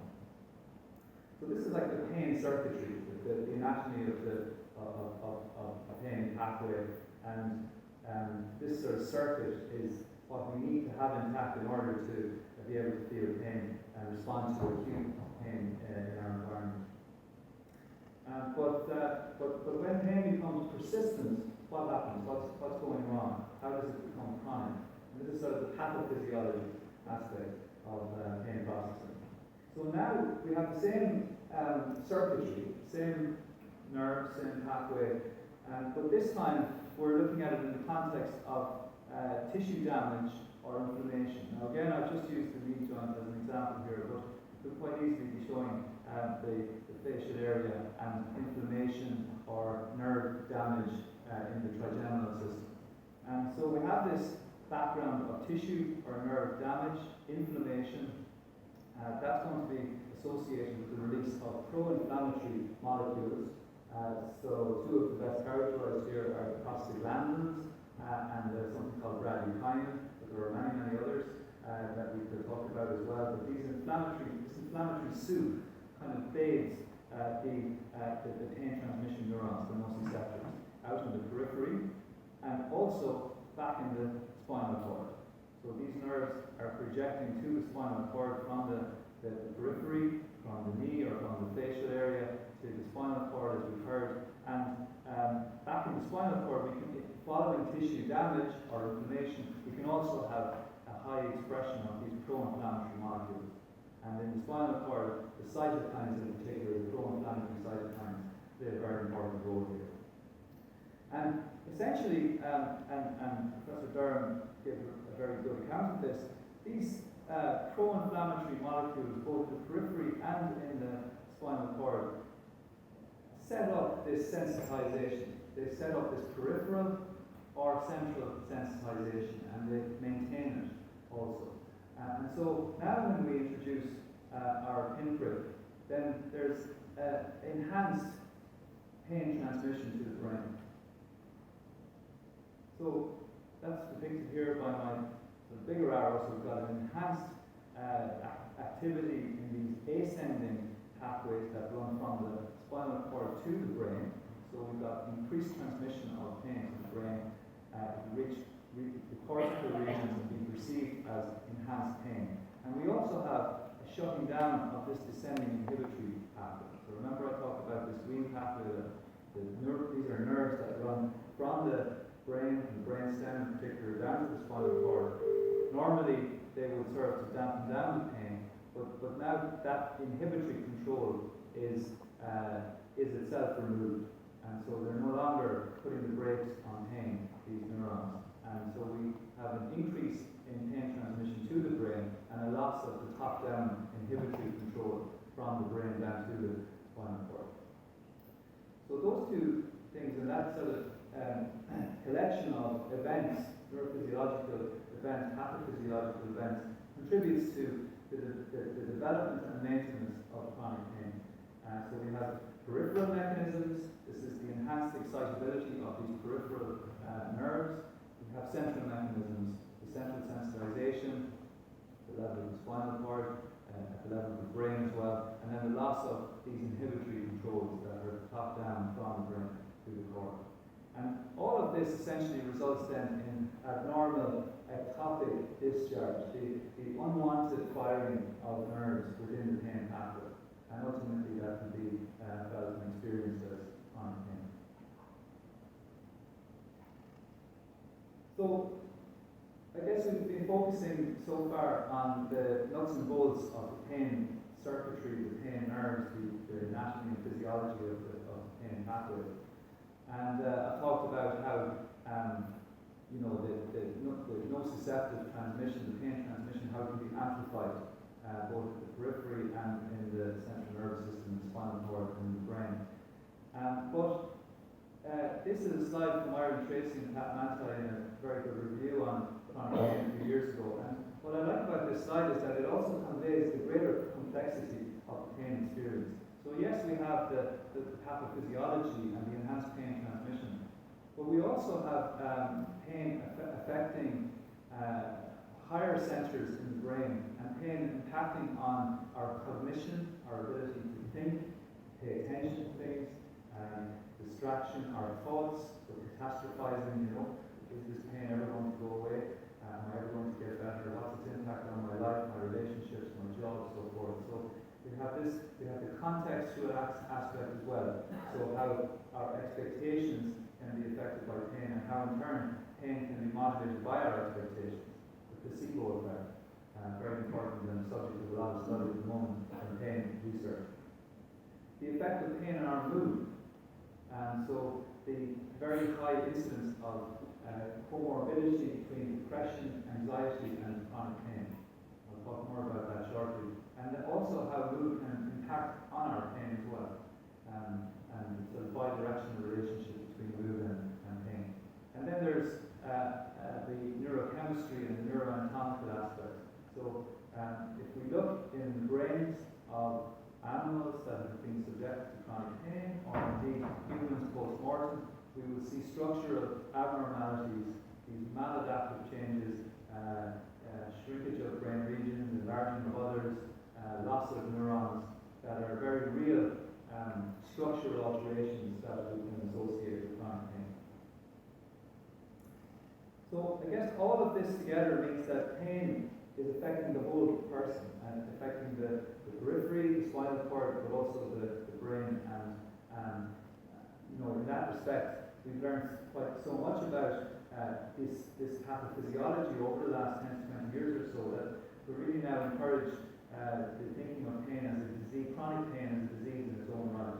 This has been backed up by the European Pain Federation, who have issued this declaration a number of years ago now to say that pain is a major healthcare problem in Europe. While we should think of acute pain reasonably as a symptom or a disease a symptom of disease or injury, chronic recurrent pain should be thought of as a specific healthcare problem and disease in its own right. Okay, so what can we do about it? And we've already heard quite a bit about treatment approaches and analgesics. This is just a slide that I suppose summarizes some of the drugs that are used most commonly around the world to treat neuropathic pain. We've heard about most of these drugs already, so I'm not going to go into too much detail. I would like to just focus on two of the key classes of drugs that are used to manage pain. These are the non-steroidal anti-inflammatory drugs, first of all, and then the opioids. So non-steroidal anti-inflammatory drugs like aspirin, ibuprofen, these drugs essentially work by inhibiting the synthesis of prostaglandins. So remember those prostaglandins that I talked about earlier? These are the ones that can sensitize nerves in the periphery.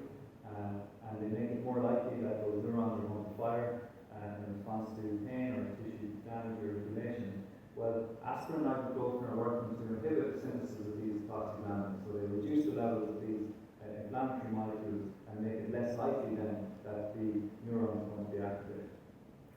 Opioids, which in fact aren't particularly useful really for a lot of neuropathic pain, including trigeminal neuralgia, but they are very commonly used as to manage other types of chronic pain, and they can tell us, by understanding the mechanism of action of opioids, we can understand more about pain pathways generally. And so morphine, for example, is a classic opioid, new opioid agonist, and it works at 3 different levels. It's working in the periphery to dampen down activity in these primary afferent neurons here, so to reduce their activity. Working in the spinal cord to reduce communication between these first neurons that enter the cord and these second order neurons that ascend to the brain. And morphine also works in the brain itself to work in higher brain centers and in the brainstem regions that control pain.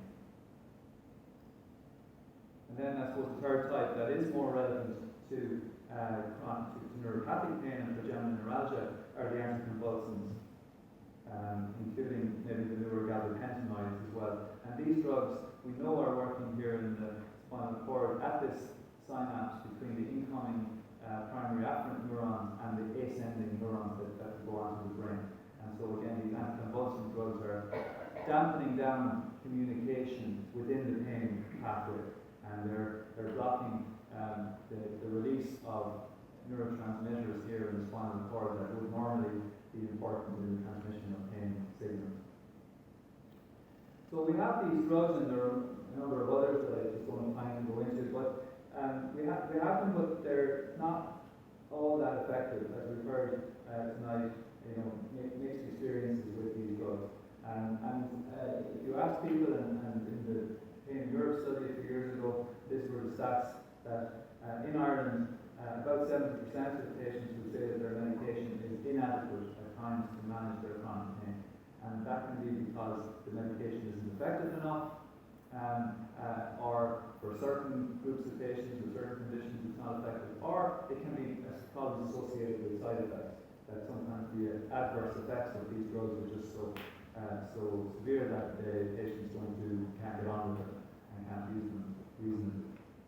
So we definitely need to continue research to identify new therapeutic targets, I guess, for developing new chronic pain drugs. And this is partly what motivates us in Galway in my laboratory to do this type of research. So what we believe is that if we can understand how the body itself modulates pain, then that might actually give us a good insight into where we might find the next generation of painkillers. And so we spent quite a bit of time studying how the body itself modulates pain. And what I want to do is just show you this little video. Has anyone heard of Bert Troutman? Some people are nodding and heard of Bert Troutman, maybe some haven't. So I'll just show you this little video. This is a short sort of 20-second clip of the 1956 FA Cup final. And Man City were playing Birmingham City, and it was about 15 minutes to go now in the game at this point. And it was Man City that were up at this point. There's Bert Troutman making a save, okay?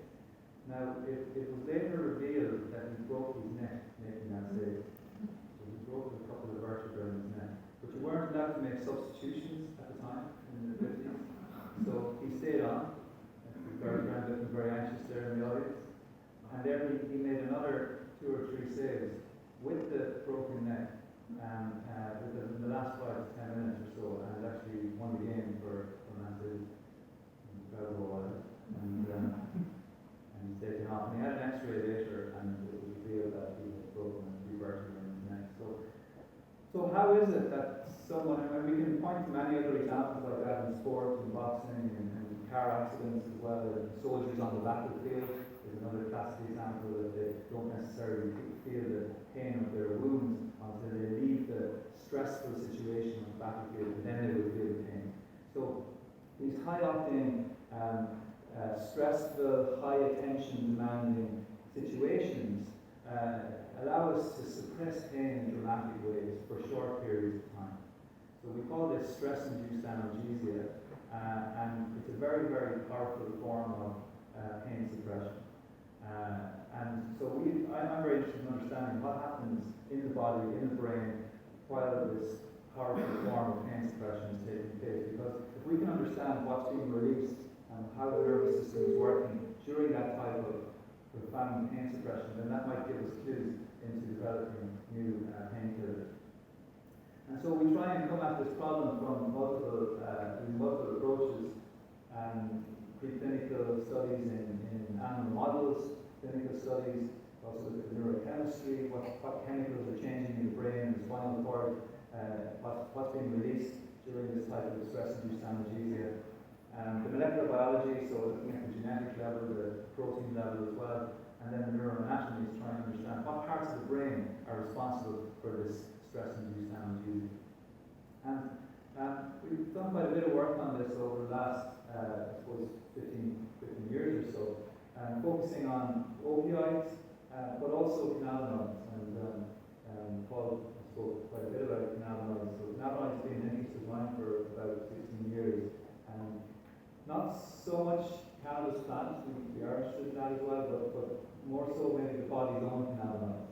So we have within our brains, within our spinal cords, within most of the cells and tissues in our bodies, we have the ability to produce marijuana-like compounds. These are called endogenous cannabinoids, or endocannabinoids. And we study these in my lab in Galway and measure them. And they're somewhat akin to the endogenous opioids. You've probably heard the endorphins. When we run a marathon or you're in pain, you can release these endorphins. But we can also release endocannabinoids, these marijuana-like compounds. And they, just like the opioids, they serve to dampen down pain and also stress, to relieve stress. So it's a sort of a protective mechanism in the body. And we've worked on this now for well over 10 years and published a series of papers on the role of these marijuana-like compounds in stress-induced analgesia.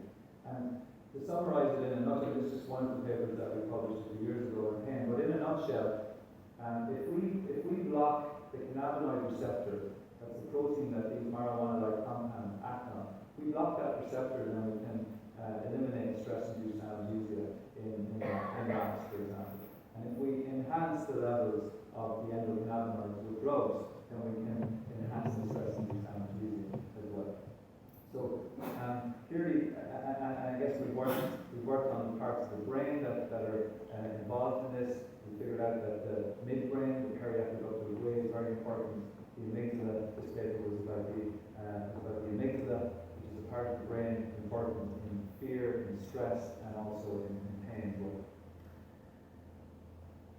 So I guess we're learning about these new molecules in the body, these endocannabinoids, and that they may represent an interesting new target. The cannabis plant itself is also very interesting, but there are some issues around smoking cannabis and how you administer it and side effects and so forth. So maybe a more subtle way is to modulate the body's own cannabis-like molecules, and we might be able to avoid some of the side effects of smoking cannabis if we can target the body's own marijuana-like compounds in a more selective way. The other thing I'd like to talk about just for a moment is this idea of comorbidity between depression and pain. Obviously, this is relevant, very relevant to trigeminal neuralgia, and as we've been alluded to already this evening. There's a very high degree of comorbidity between, in fact, anxiety and depression with chronic pain, very well documented. The mean prevalence of pain in depressed patients is about 65%. The mean prevalence of major depressive disorder in chronic pain patients is about 50% or maybe even more, depending on the type of chronic pain condition. So these conditions are highly comorbid, and in fact they share common biology as well, depression and pain. We know this because antidepressants, like amitriptyline, tricyclic antidepressants, which are obviously used to manage depression, are also used to manage chronic pain. So there is overlap in the mechanisms. The so-called monoamines are important in both depression and chronic pain. Some of the brain regions that are important in depression, like the anterior cingulate cortex, the amygdala, hippocampus. These regions are also very important in pain, and in processing pain and modulating pain. So we know from neuroanatomical, neuroimaging studies that there are shared neural substrates common to both depression and pain. So we're interested in this, and again, using animal models, we try to study this comorbidity and the impact of depression on pain, and vice versa, the impact of pain on depression, because they tend to exacerbate one another. So this is a study that we've done recently, named Jenny, a PhD student in my lab, to do this study. And we used a particular strain of rat called the Worcester Kyoto rat. And this strain of rat has a depressive phenotype. So if you put these rats on mazes that we use to test for anxiety or depression, they show high anxiety, high depression behavior. Okay? So these are the WKY rats. And we compare them to SD rats, Sprague-Dawley rats. So these are the control strain. And what you can see, this is a test for depression, and the greater the immobility score for a swim test, the greater the depression in inverted commas. We obviously can't ask the rat depressed, right? So this is a limitation of this type of research, but we can look for behaviours that are indicative of depressive-like symptomatology.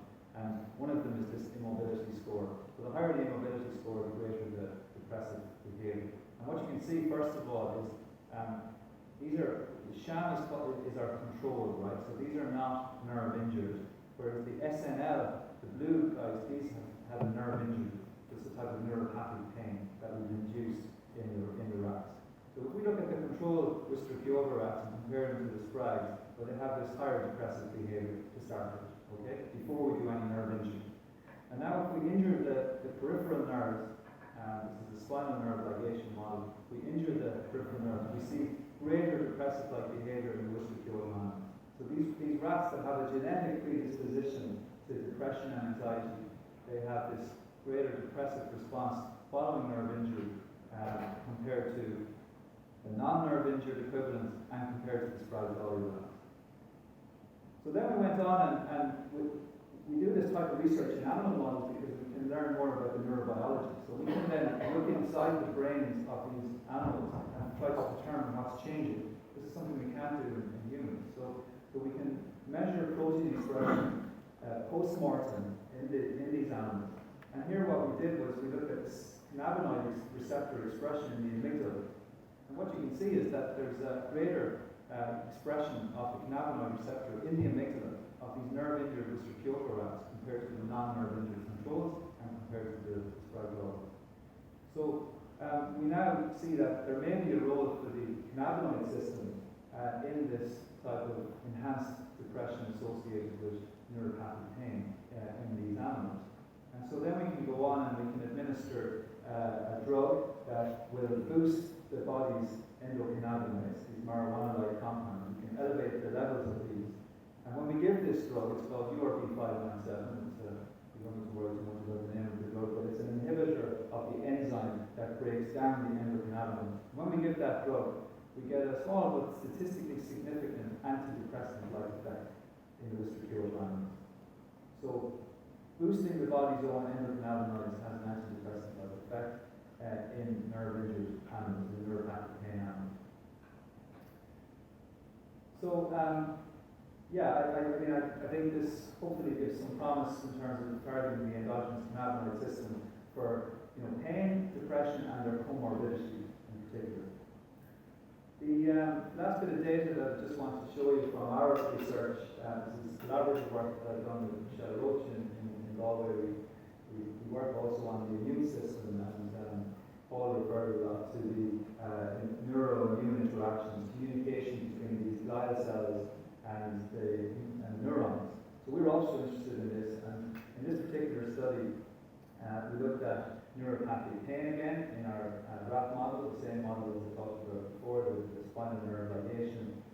And just to summarize what's a very complex slide, is we gave these rats a compound called minocycline, which reduces the activity of these glial cells that Paul was talking about. So it dampens down their activity, dampens down the release of pro-inflammatory cytokines from the glial cells. And when we did that, we found it had an analgesic effect, so it reduced the pain behavior in our rat model of neuropathic pain.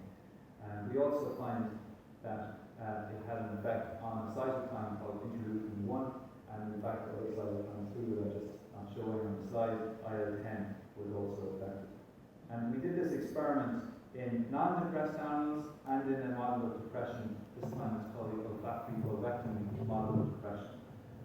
And we find different effects of the minocycline depending on whether the rats are depressed model or not, which is very interesting for us.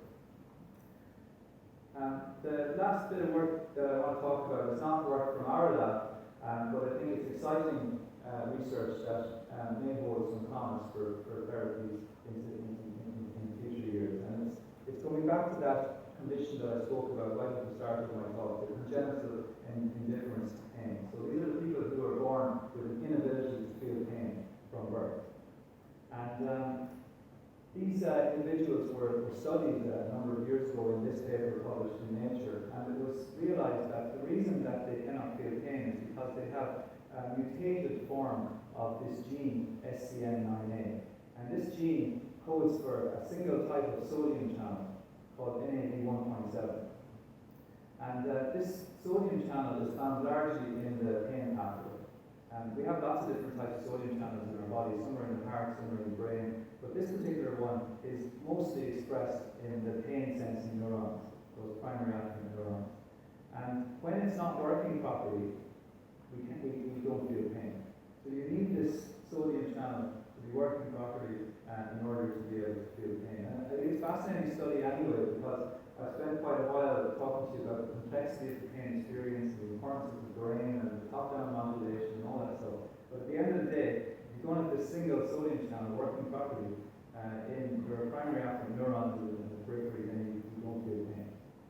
And so this is really interesting discovery, from a biological perspective, but it's also quite exciting from a therapeutic perspective, because if we can now develop drugs that block this sodium channel, then that may be an exciting route towards a new way of treating pain. So there are drug companies working on this and research labs working on this around the world. So just to draw some conclusions, I think with the advent of molecular biology and functional neuroimaging over the last 10 to 20 years, there's been a really dramatic increase in our understanding of pain neurobiology, pain physiology.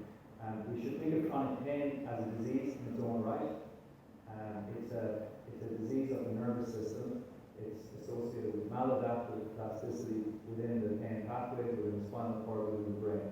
And we understand this pathophysiology reasonably well, and it is a disease.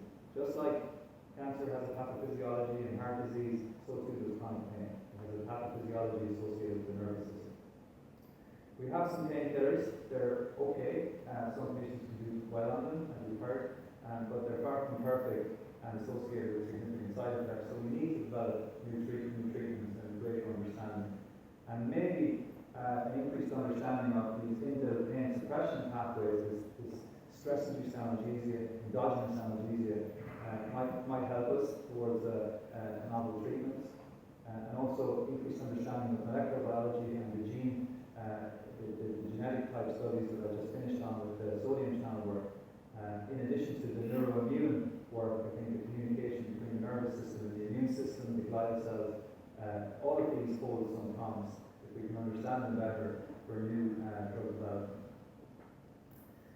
So finally, just wanted two slides, one on our Centre for Pain Research in Galway, just for anyone who's not familiar with it, and then I'll finish with a word or two on the Irish Pain Society, because I'm the current president of the Irish Pain Society. So in terms of Galway, we have a Centre for Pain Research. It was the first such centre in the country. We founded it almost 10 years ago now. Next year will be the 10-year anniversary. Myself and Brian McGuire co-directed.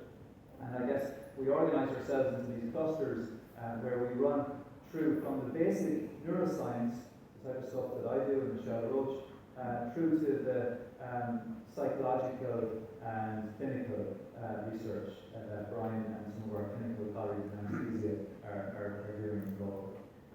So we try to take a translational approach from bench to bedside. that's our website there for anyone who'd like to learn more about the centre, and you can have a look there. And we do run some clinical studies, and we do sometimes need to recruit patients for these studies. So again, I'd say keep an eye on our website. This is just an example of a study that's ongoing at the moment. A study in children of 10 to 16 years old suffering from chronic pain or their family members, parents. Another study here, again, relating to pain in childhood, which is being supervised by Brian McGuire. Then just to finish on the Irish Pain Society, which I'm current president of for another year. This is, I suppose, the representative body in the country of medical and paramedical specialists, healthcare professionals, and scientists who, I suppose, are dedicated their careers to understanding and treating pain. And we really try to promote education and training around pain, and research and development as well into pain. We organise an annual scientific meeting every year around September, October time. Just had our meeting for this year in Dublin. Next year it's likely to be in Galway. And we try to promote public awareness as well of persistent pain as a chronic illness and how it impacts on patients. Just last year we launched a special interest group of the Irish Pain Society called Irish Pain Research Network, IPRN.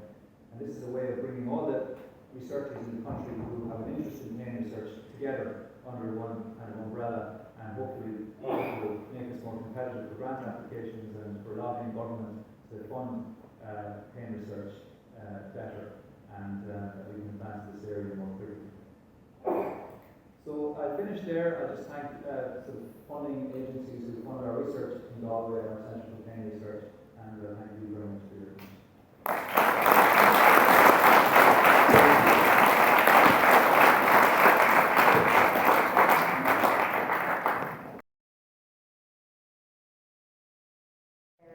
Yeah, so at the moment tonight we actually have one of my dear friends recording it at the front. It's also being recorded audio. I have all of the presentation slides from each of our speakers, which I'm sure they're willing to pass on. So what we can do is there's a lot of people that can't be here tonight because they're in too much pain.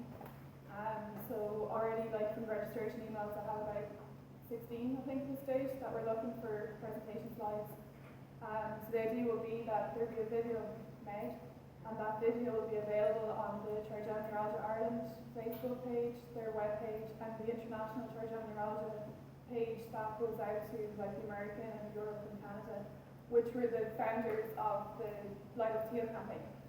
So I have all your email addresses if you're registered, and you can always contact. It's very important to say that there are members of there's members of the TN Ireland committee here tonight, which have a webpage if you Google TN Ireland Support Network, and they have contact details as well, that you can always contact them. We would encourage anybody here present tonight that has a person that has trigeminal neuralgia.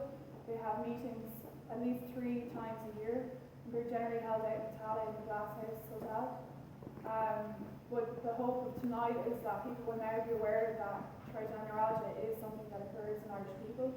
And I'm so happy to say that with the Symposium and the Light Up Teal campaign, there's a number of articles printed today in the Irish media. One in particular was printed on the journal.ie, and it's had about 15,000 views already in space, a few hours. So, radio stations have run stories all day as well. So it's growing, So. But absolutely, there will be transcripts and a video and audio available. Brilliant, thank you.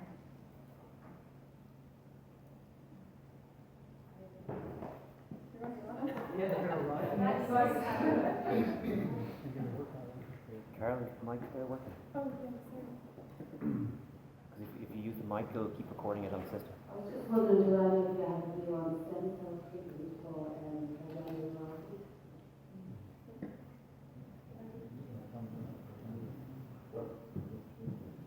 I'd say one thing about it. I was at the World Pain Congress last week, which was very, very interesting, and I heard a really excellent talk from Alan Basman, former editor of Pain, the leading journal in the field, and he showed some really exciting data on stem cell transplantation into the spinal cord. So taking neonatal cortical neurons, so these are neurons from the brain of very young animals, and transplanting them into the spinal cord, and showed that that could profoundly reduce or eliminate pain behavior in models of neuropathic pain.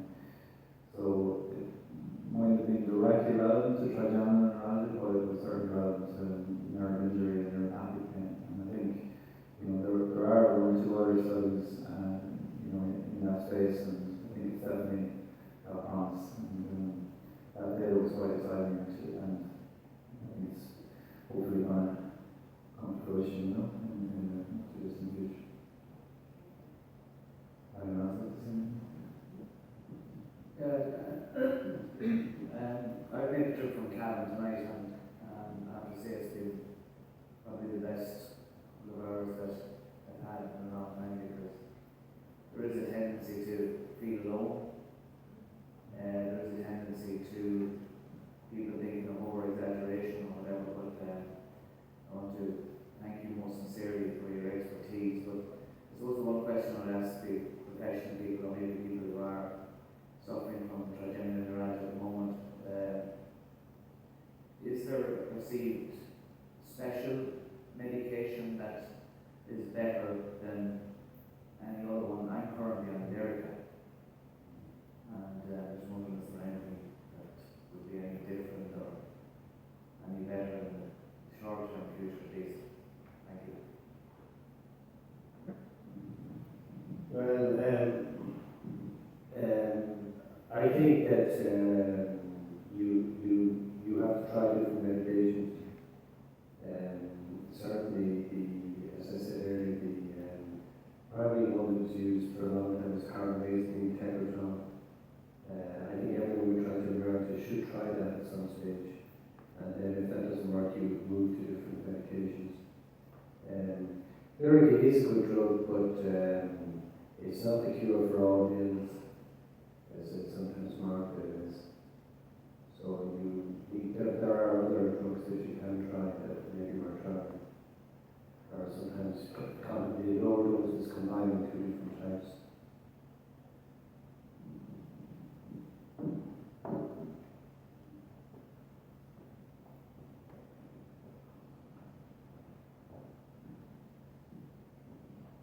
Again, I would like to thank the organisers and the speakers. I'm just wondering, has anybody come across the hereditary incidence of trigeminal neuralgia? My uncle had it, who coincidentally was treated by Dr. Keaveny nearly 20 years ago, and 2 years ago it hit me, bang. I didn't know I was around that long. I think that when people get it, sometimes it can be a vascular problem. I don't know what the others agree with that, but sometimes you can get people with vascular abnormality, of course, that runs down to the family.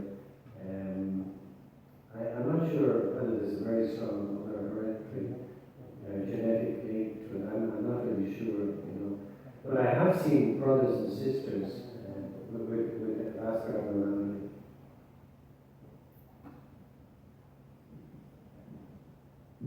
Hi there, I was just very interested in Paul's comment about the alternative treatments, and in particular the cocoa and grapeseed extract. Do you have any sort of rough indications of the amounts of that should be taken sort of on a daily or weekly basis, or is it very random trial and error? Well, the actual cardiovascular effects are shown to be just what fits in the palm of your hand.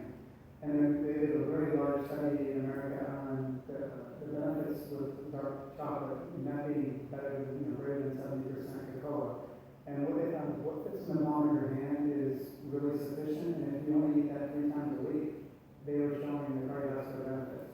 So that was, for cocoa, and then for grapeseed extract, what they recommend is, around 1%. I think what's interesting about grapeseed extract is it's really easy to incorporate into your diet because it's water soluble.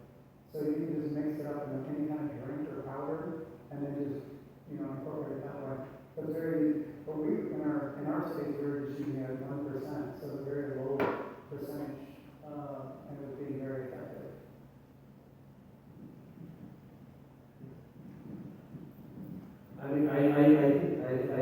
all saying it's very interesting. But I think if you have classical trigeminal neuralgia, I'm not sure whether these types of treatment are that effective. Without doubt, they're probably, if they're going to help the group, they'll help the trigeminal neuropathies more than the trigeminal neuralgias. Because people with trigeminal neuropathy often have concomitant illnesses or complaints. It's a multi-system thing, more than classic trigeminal neuralgia, which is really, just excruciating facial pain and everything else. It is quite interesting that you sit in a clinic and people come in. I can tell within a minute or two if a patient has trigeminal neuralgia from when they start talking to me. And if after that I have my doubts, I'm thinking of trigeminal neuropathy. But trigeminal neuralgia is so unique, it stands out on its own.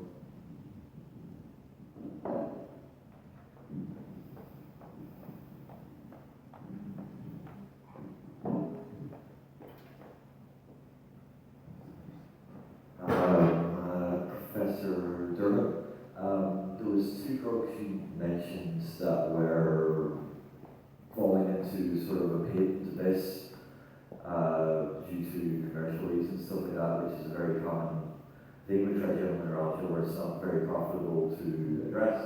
It's very echoey. But I was wondering, do those patents apply internationally?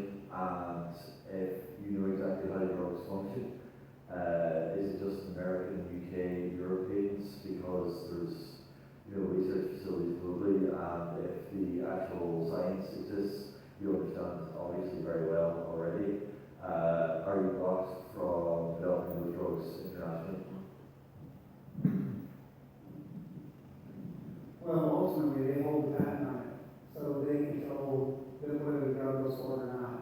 So, we run into this with several companies where, we've got testing in our animal models and such.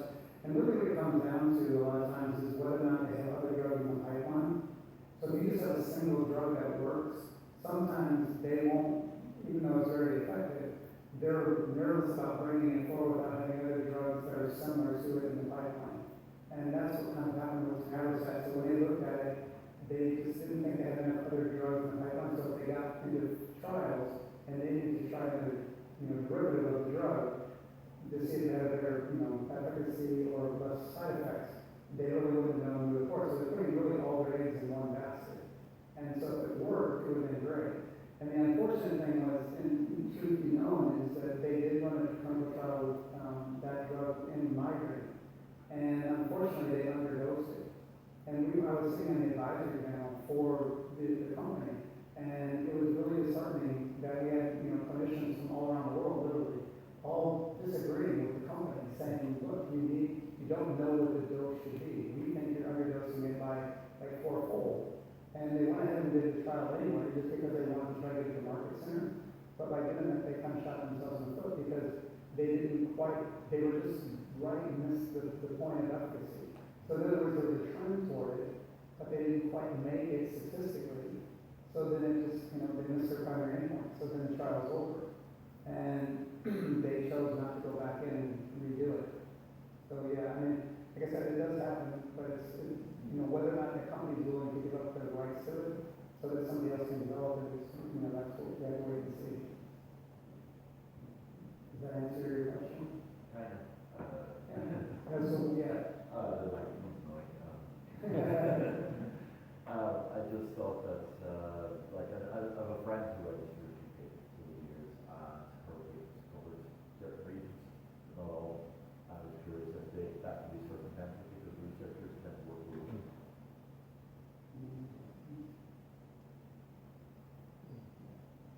I suppose one of the other problems for trigeminal neuralgia is it's hugely expensive to bring drugs to market. And that's the big issue. And if you look at in this country the problems they've had with drugs for cystic fibrosis and these other things. So if you get a small company kind of bring a drug to the market, if they get it to the market, they'll be telling you it's going to cost 25 or 50,000 euros a year to get on it.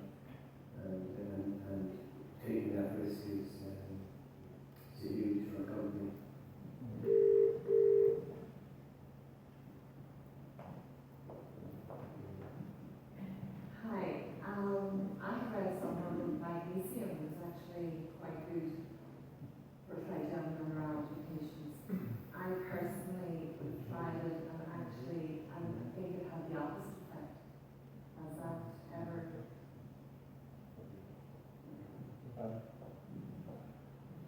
comment on the clinical perspective, though, magnesium can block the NMDA receptor, so NMDA receptors are really important for setting up this central sensitization and plasticity that we all talked about really in the spinal cord and even in the brain. So magnesium ions normally sit in the channel, the NMDA channel, and they block it, so it's not normally active, but when we have incoming nociceptive input to the spinal cord, and if there's enough of it for long enough, then that magnesium can be kicked out of the channel, opening up the NMDA receptors and allowing this plasticity and central sensitization to take hold.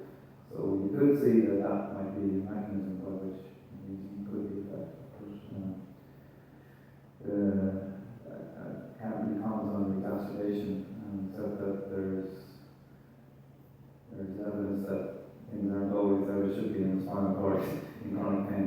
GABA is an inhibitory neurotransmitter normally, but in chronic pain and animal work it's been shown that it can actually become excitatory and promote chronic pain. So these things can be put on the test sometimes.